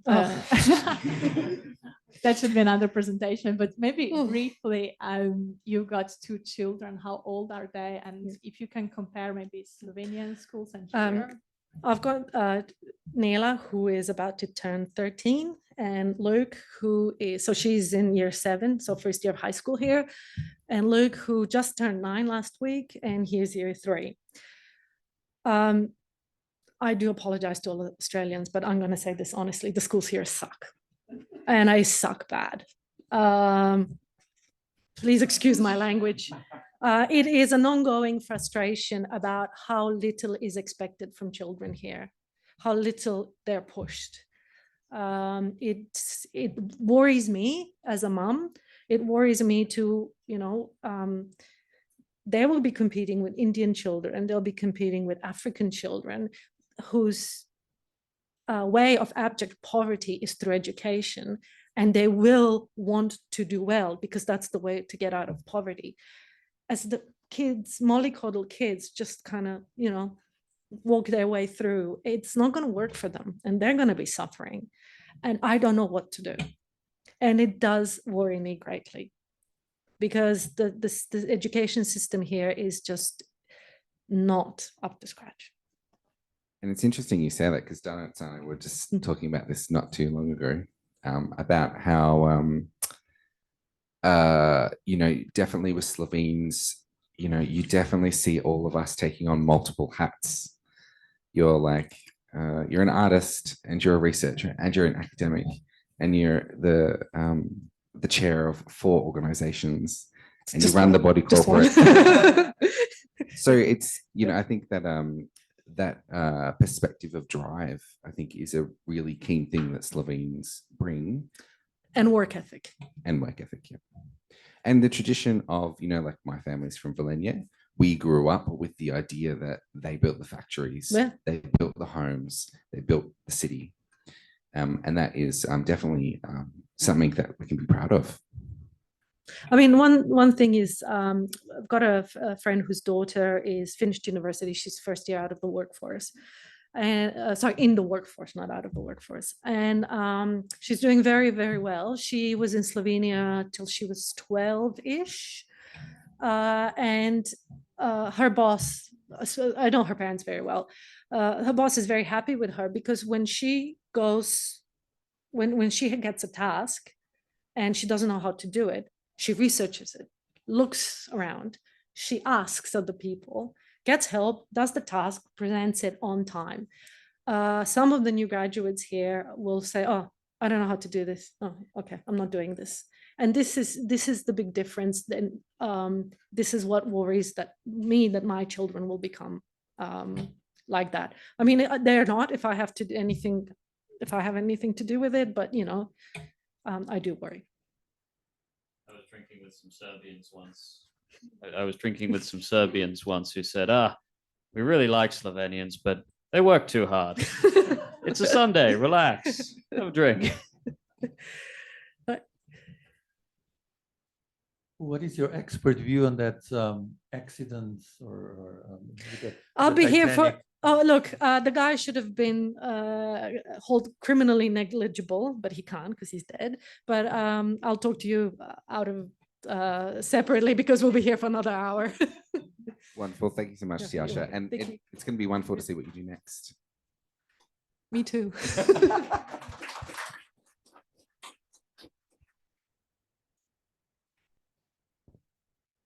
Okay, just wait a second for me to come to the stage.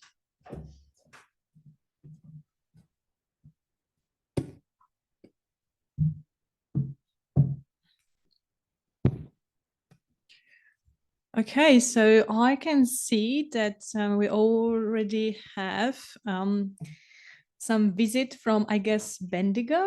Today we have Loti Kovačič, who was a lead actress in Slovenian movie Moja Vesna, as well as her mother, Mihaela Kovačič. Welcome, both of you. Hi, Kaja. Hi, everyone. Thanks for having us. Hi. Hello. You're going to talk to us a little bit about how, a little bit behind the scenes of this first Slovenian-Australian film. And yeah, the floor is yours. And you also have a little bit of surprise for our audience. Unfortunately, we will not be able to share this with people on YouTube and internet. So yeah, we'll see what we've got. Thank you. Thank you, Kaja. So we are going to share our screen and hopefully I'll do this all right. Just a second.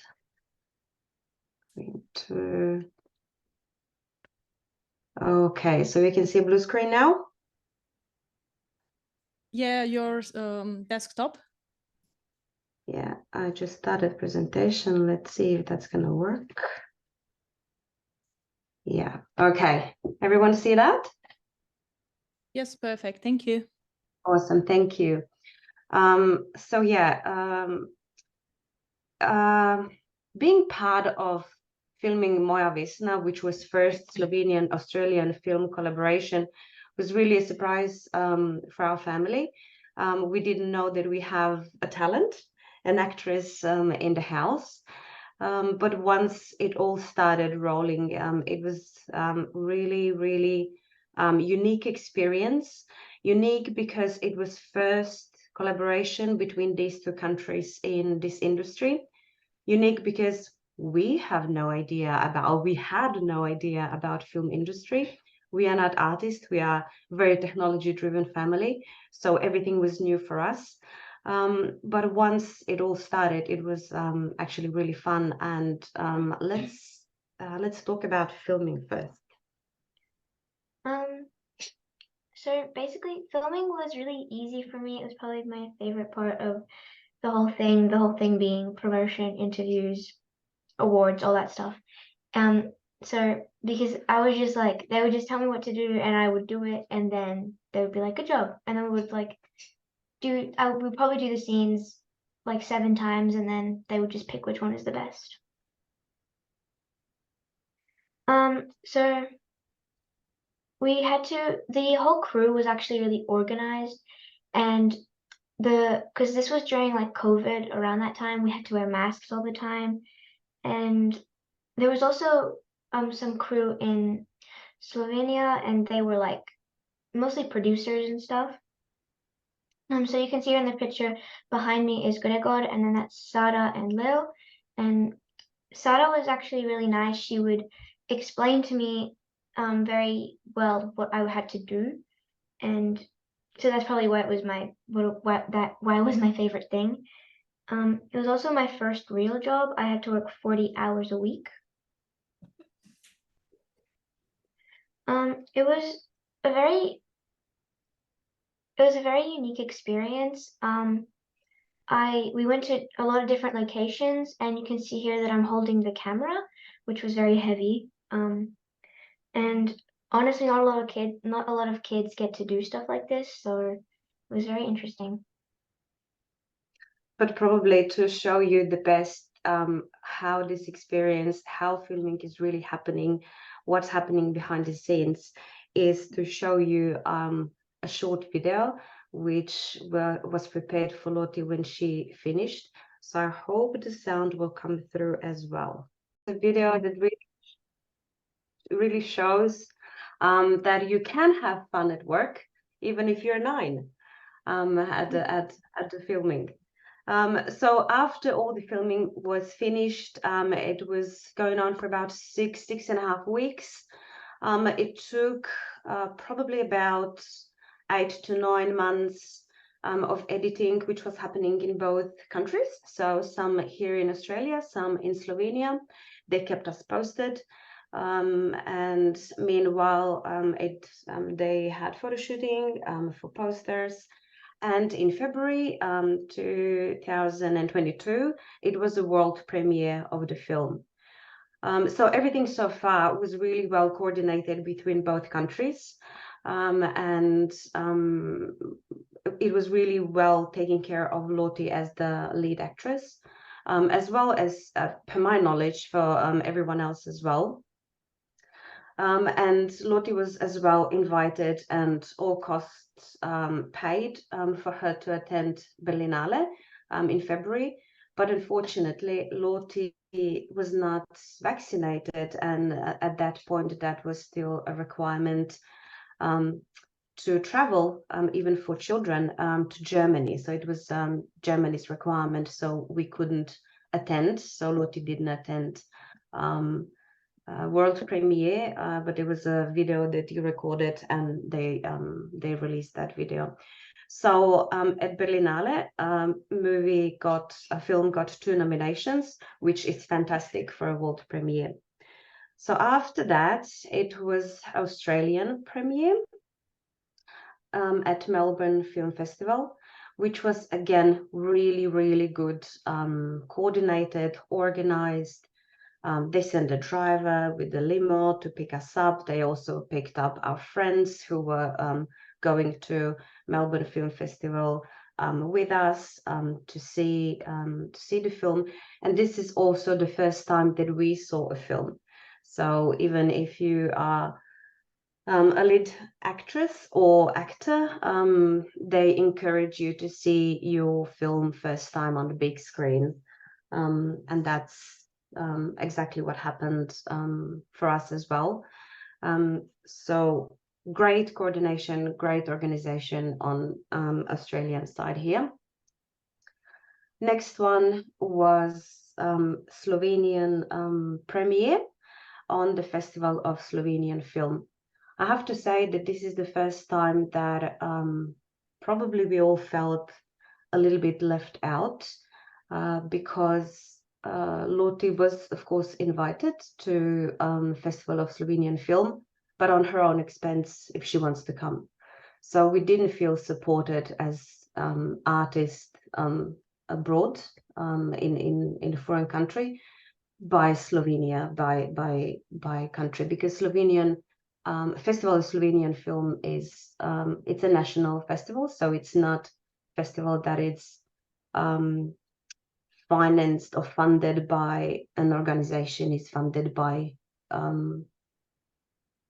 body of government, so I think that finance for culture.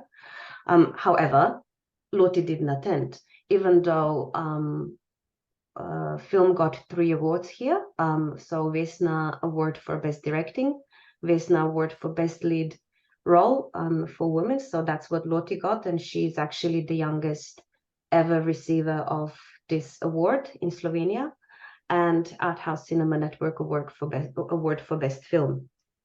However, a month later, in November, there was LIF, so Ljubljana International Film Festival, where Lottie was invited, and all costs were covered for her to attend that festival, where she actually then got her award on the stage in front of everyone, which was a surprise because we didn't know they're going to organize that. How did you feel? It was really a surprise. Like, I thought that because Saaa told me that she would bring it to me, excuse me, she'd bring it to me when it was all done, and then they called everyone up on stage and they handed it to me like it was the month before, and it was really nice of them to do that. And that guy is actually the guy in the photo. He's actually the guy who was doing the awards. Yeah, who was also handing out the awards on a Festival of Slovenian Film in October. So yeah, that was really, really good. And then in Slovenia, Lottie also had a tour around Slovenia. I think you visited 5 cities and was doing promotion for the film and Q&As after screenings during Leaf Festival. So that was kind of making up for what didn't happen a month before, I guess. However, it's November 2023. It's a year after all this happened, and the film was in Slovenia, screened only during those two festivals in cinema and not on TV yet, even though RTV Slovenia is actually was actually co-funding the film. While in Australia, you can watch film on SBS On Demand for a few months now, and it's going to be on, I think there is no limit for now. So it's going to be on for at least a year. So everyone who is here in Australia, if you want to watch the film, it's on SBS On Demand.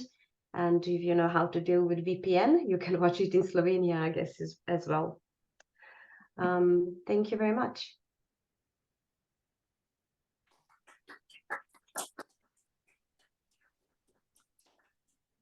Thank you so much, and congratulations again, Lottie. This is fantastic achievement of Slovenian-Australian, especially new generation, and it looks like we are not afraid of more tough women as well.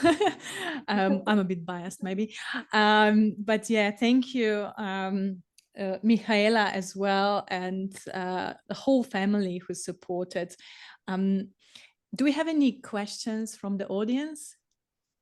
Yeah, we will start. So how did you get involved in the film in the first place?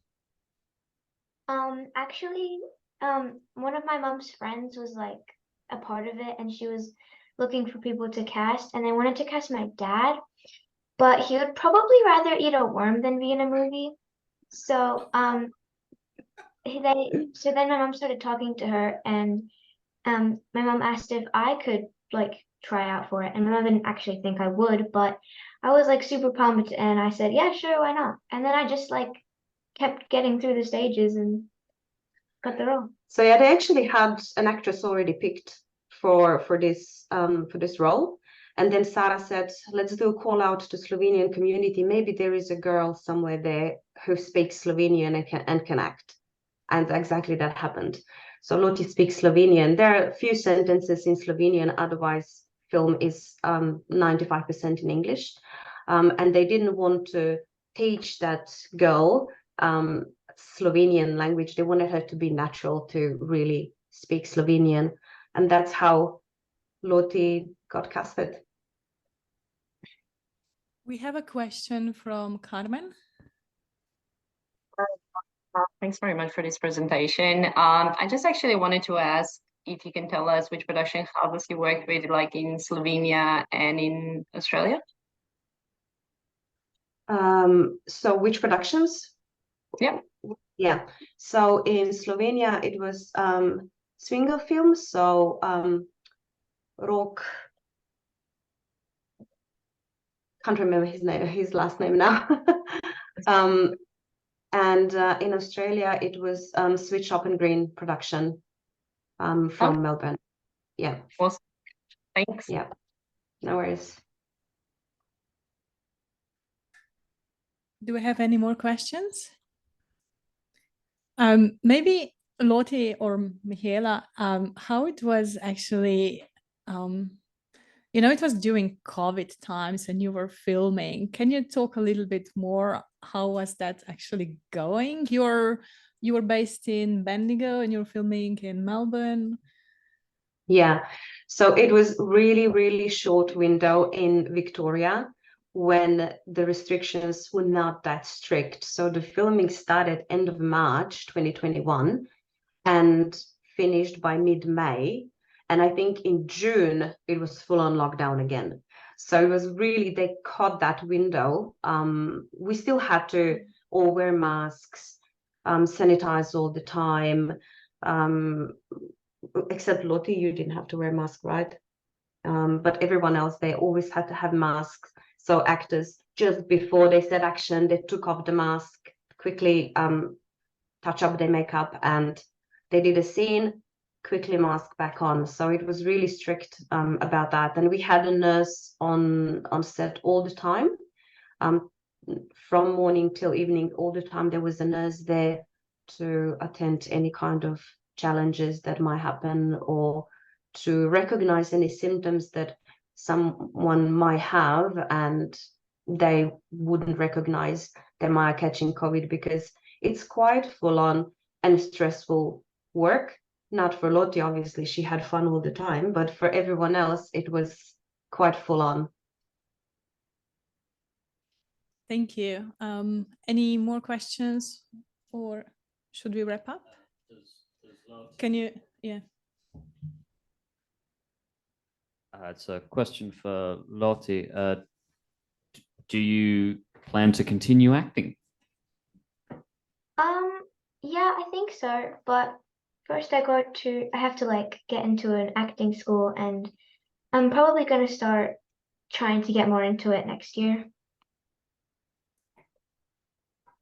So Lotte is interested quite in a lot of things. She's enrolling into Air Force. She's doing Girl Guides. She wants to do acting. So for Lotte, it's more, well, if it happens, it happens. If it doesn't, it doesn't. But yeah, you did mention a few times that you would like to land another role. So yeah, fingers crossed. Okay, looking forward for whatever career you're going to have, Lotte. Thank you so much to you and to your family, Michaela, and everyone at home. Yeah, looking forward for a new movie. Thank you so much, and thank you for having us. Thank you. Thank you. Ren will now continue.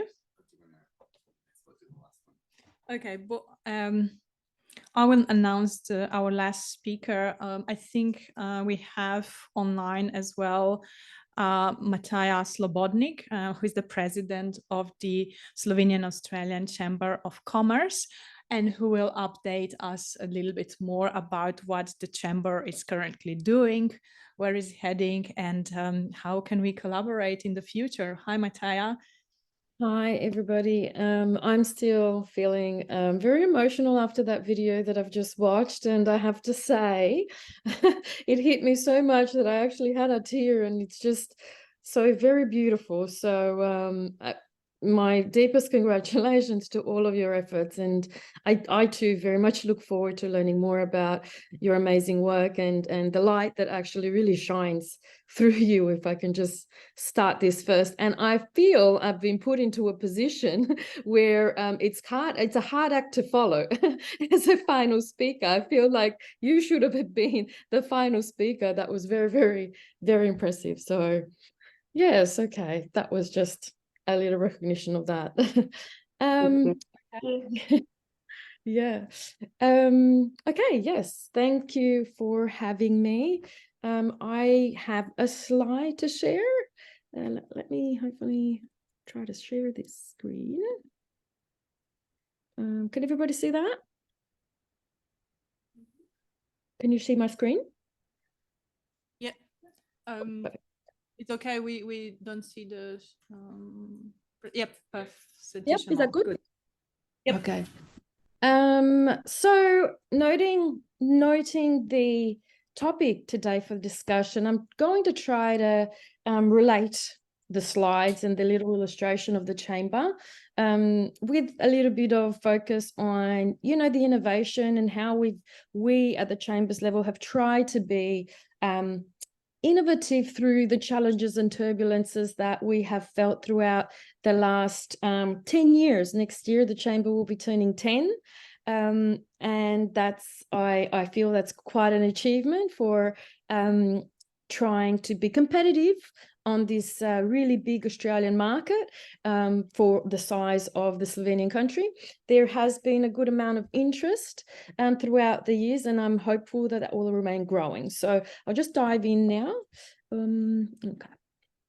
So just a little bit of our members. We have a nice amount of regular members that have been our backbone, I'd say, and our strength. And the reason why we try to do what we do, and the reason behind noting the tradition, but being innovative enough to make them compatible and give them information that hopefully will assist them when they're reviewing and considering the market. Now, you can find us on various social networks, our Facebook site, LinkedIn, Twitter. We have what we try to remain a regular newsletter on some news and developments in bilateral trade, events, networking. We aim to have events in each state throughout the year. We have not been successful to have them in every single state each year. We still haven't been able to secure one in the Northern Territory and Tasmania, but we have been successful in obtaining them in other states. Okay, a bit more about our international, national, I suppose, Slovenian civil association engagement. We have co-promoted initiatives led by Ja Slovenia but with Globalis. We have really aimed to grow that network. The innovation element of that is to successfully roll out a young chamber professional segment of SloAusCham and a women's focused segment as well. Now, this is still in development. We've also conducted a number of webinars with Ja Slovenia and with Globalis. This all is recorded on our website, so anybody that hadn't come across this before, all of this is, most of our webinars the recordings are shared in our website as well. So if you'd like to have a look at who the current Slovenian young entrepreneurs and minds are, and how they are really being competitive in the development of not only trade but business, with consideration to raw materials, a trade that is sustainable, that is biomedical, and we've also got a member in life sciences that is a great contributor to the chamber. We often collaborate with the Slovenian-Australian Academic Association, the community, as often as we can in New South Wales and Australia.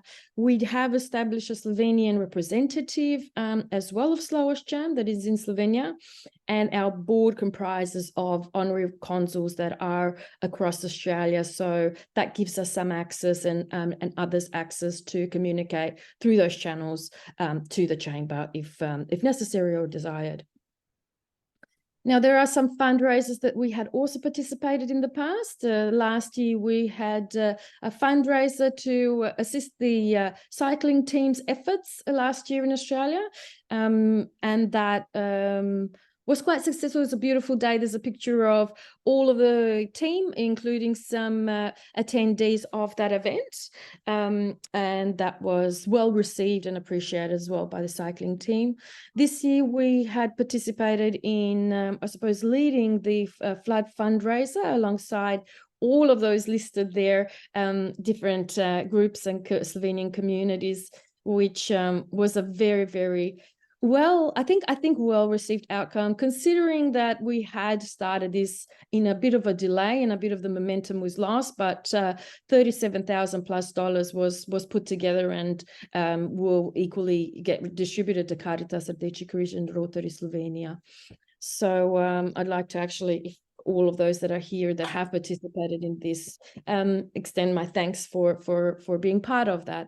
Like I wrote at the very bottom, I'm a firm believer of Slovenec že kropi Slovenca, brata, kako strašna lepota je človeka. I think that this is a form of reflection of what actually we achieved this year through this fundraiser. So in terms of chamber collaboration and our network in Australia, we have regular multi-chamber events.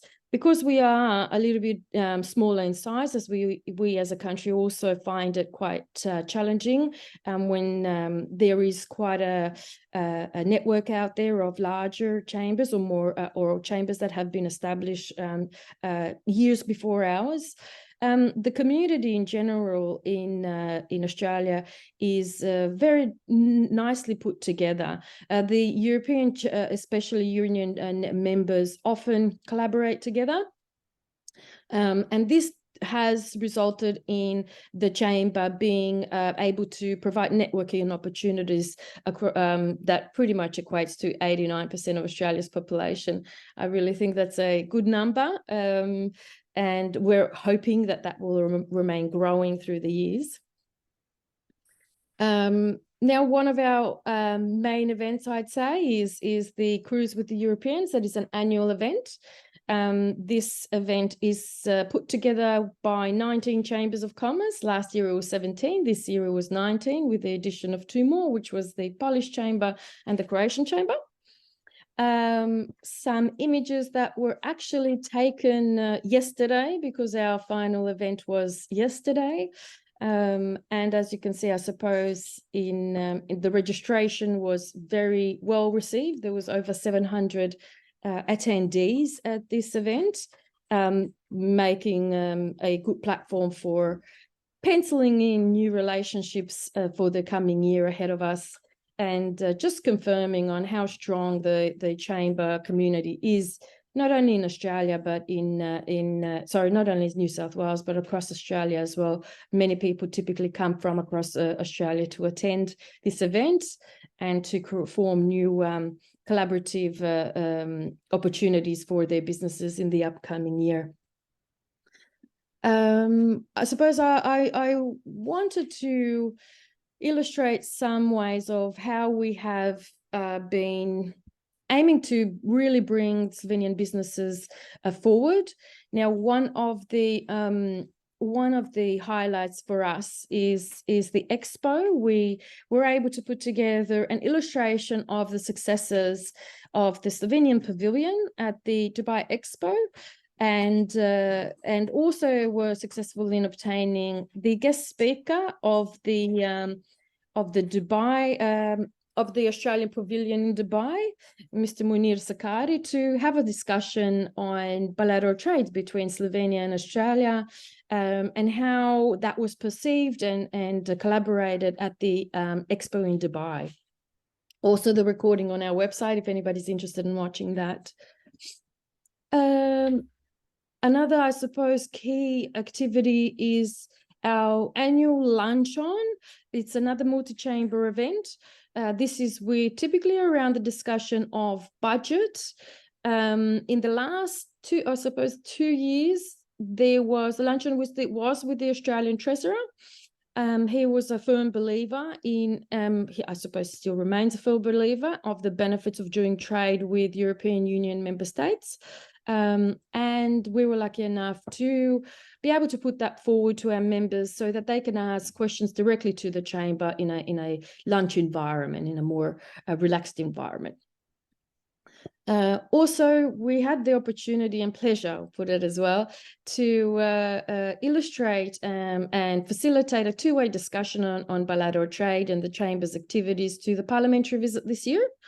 That was also quite well received, and the topics covered our membership, our strategy, challenges, and some avenues of how to further grow and collaborate between Slovenia and Australia on these topics. Now, the COVID period did require us to step outside of the typical framework of how things were done and introduce the world of webinars and registrations and the process of having discussions virtually. Lucky enough, we were one of the first ones to get on board with that approach of business, and we had sent a survey across to our members as well,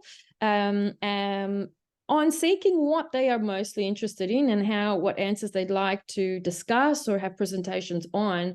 And as you see on our screen, we had workplace and employment, logistics and supply, and tax and finance were the top 3 concerns that businesses felt during that period. And with the collaboration of the Swiss Chamber and professionals in international trade, we were able to facilitate a 3-series webinar on these topics, which was also quite well received and helped put the Chamber a little bit up on the list of credible chambers, which was a really good result, and also why I highlight this particular initiative. All of those webinars are also available on our website. Again, I'll repeat, most all of the webinars and recordings we do share on our website. Bilateral trade between Slovenia and Australia. There are a few in motion at the moment under our membership with the European Union. We form part of the European Union Free Trade Agreement discussions with Australia. These are still underway, and I'll speak a little bit more about them in my next slide. But additionally to this, the Australian government has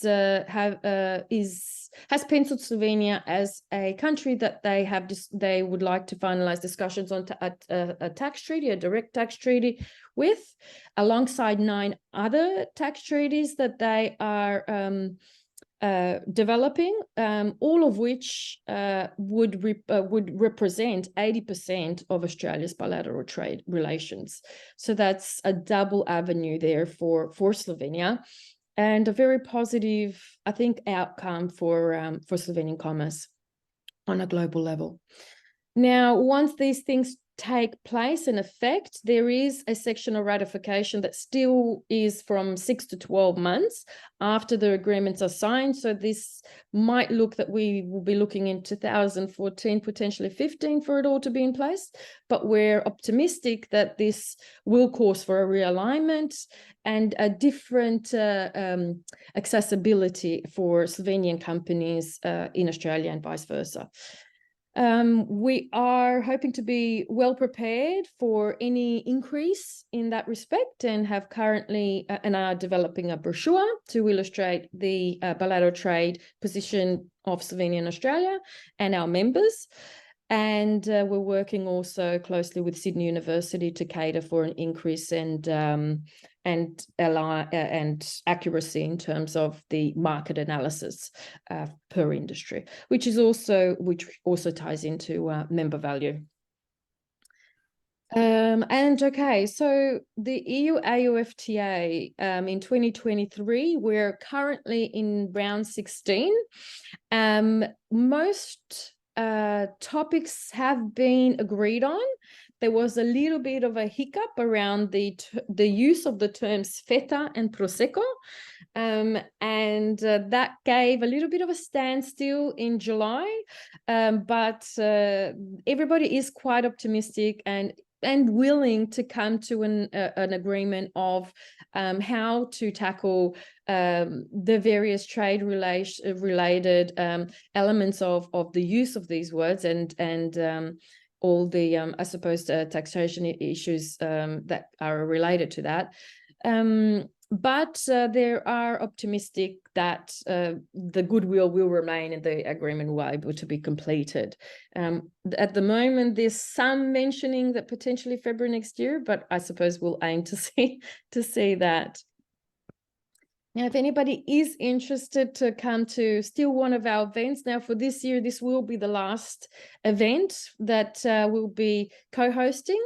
There is a luncheon next week on Wednesday with the Senator, so the Minister for Trade, which will hopefully be able to share a little bit more on the FTA in particular, as well as potentially tax treaties, and just give us a real and live update on where exactly relations stand. And if you don't feel comfortable with placing a question at that time, you can actually place a question at registration as well, and that will get submitted to the Senator and he'll address it at that time.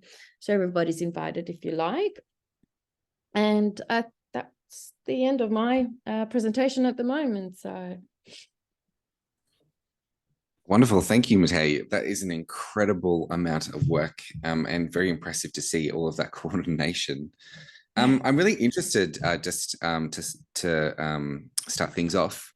Where are you seeing the largest growth in the Slovenian-Australian market? What's growing the largest, or where is the largest demand right now?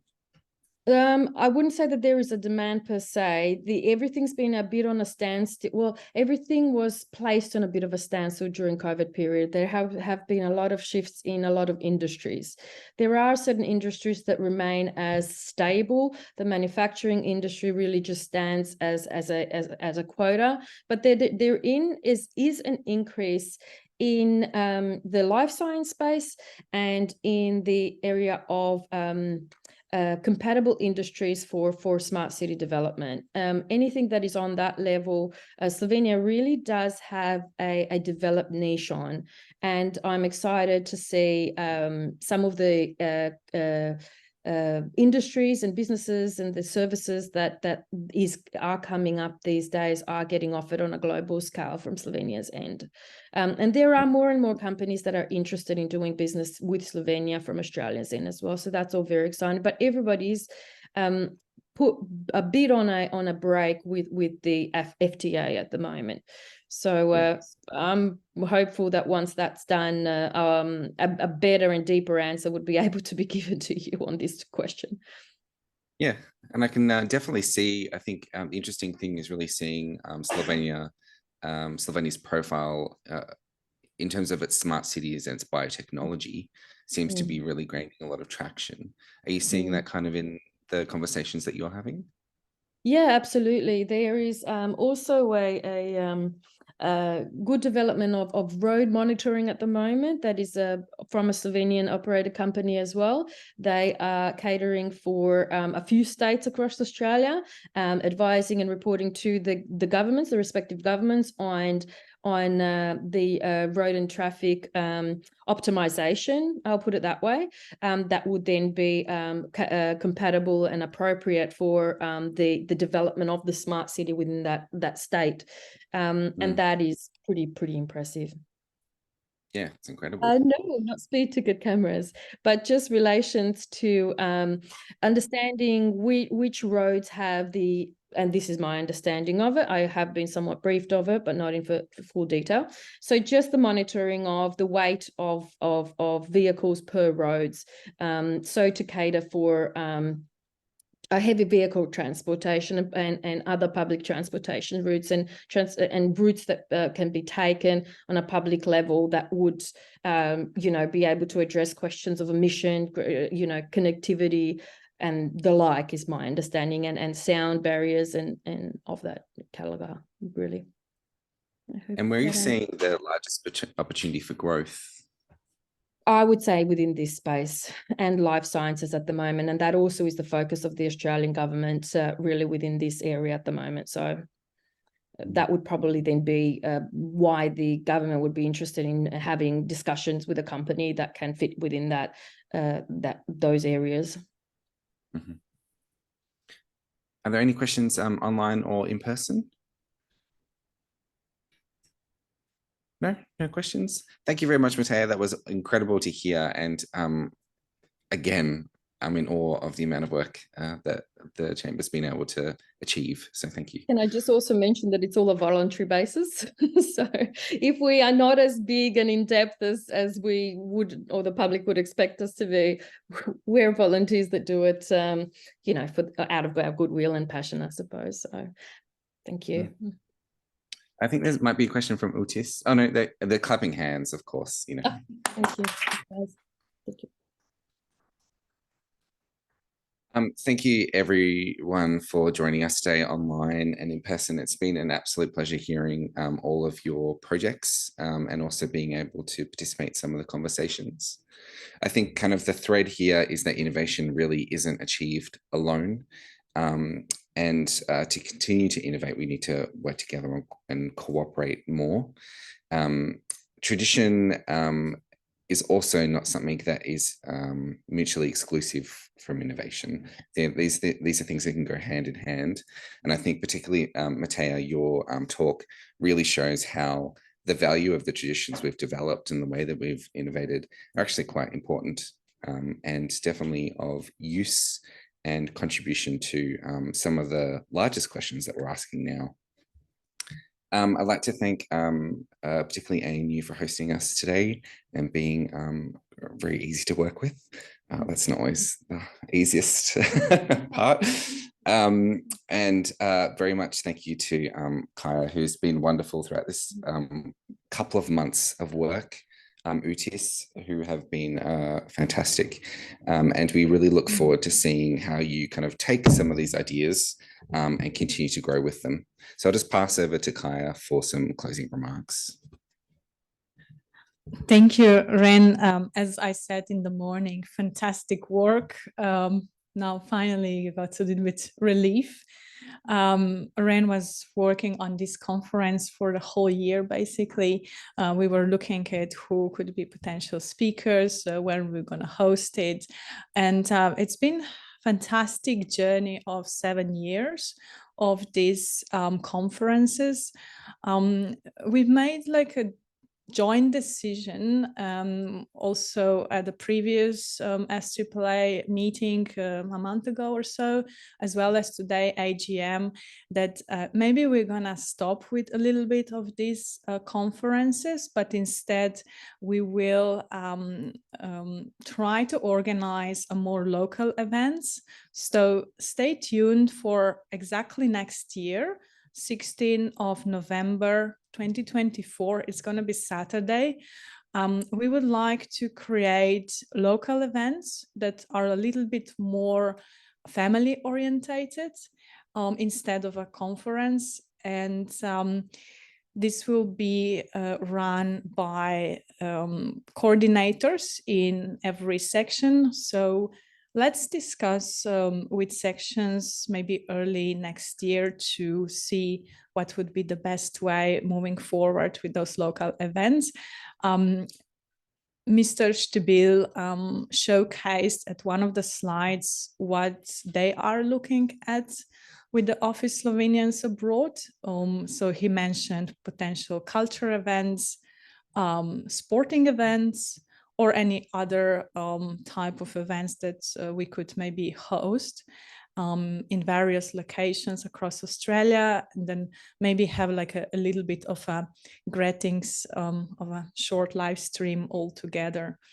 So stay tuned for that. But in terms of the today's conference, I would really like again thank everyone who came here to Canberra in person and everyone on Zoom. We've seen quite a bit of different people popping in and out. At the moment, it's showing 11 participants, but I believe that the number is actually larger. And Nika, if you're still here, would be great to hear from your perspective. But yeah, really, thank you again, the ANU University for hosting us and all our partners, including ASEF, VTIS, Slovenian-Australian Chamber of Commerce, as well as our sponsor, Office for Slovenians Abroad, and our supporter embassy of the Republic of Slovenia here in Canberra. And this year, because we're in Canberra, we usually have evening conference dinner, but we are incredibly honored today that the embassy invited us for the reception. And 6:30, if you are in Canberra, you're all invited who are now here to join us. We will organize ourselves separately, but it will be a lovely evening to celebrate these 7 years of conferences. I would also like to thank our organizing committee this year.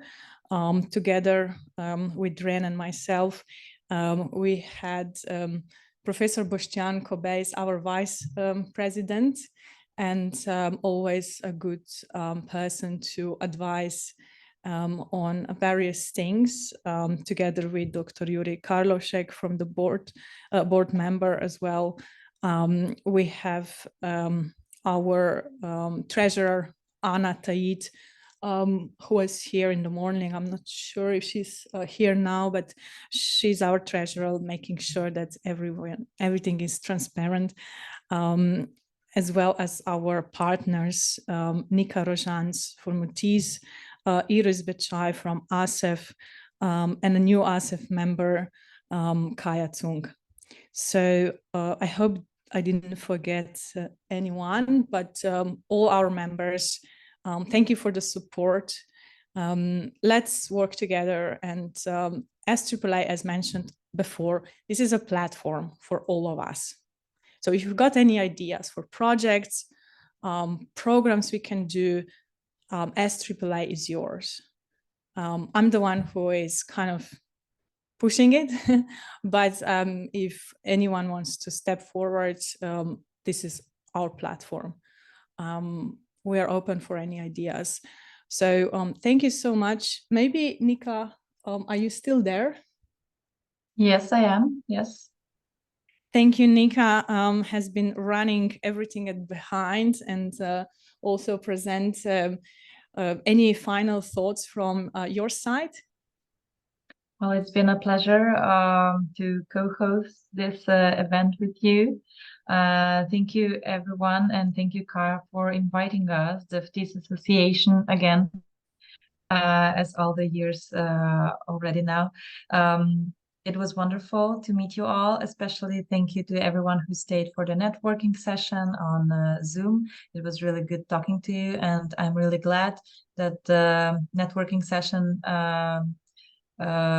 was successful because there were many contacts made. So thank you again, and greetings from Slovenia. Thank you, Nika. We will continue to collaborate with our partners on local or national or even global level, in person and online. So stay tuned and enjoy. Those in Slovenia, I hope you can get some sleep. Those in other places in Australia, enjoy Friday evening. And those in Canberra, we will organize ourselves how to move from ANU to the embassy. Thank you, and good evening, good morning, good night. Thank you. Cheers. Thank you. Thank you. Bye. Thank you. Well done. Thank you. Thank you.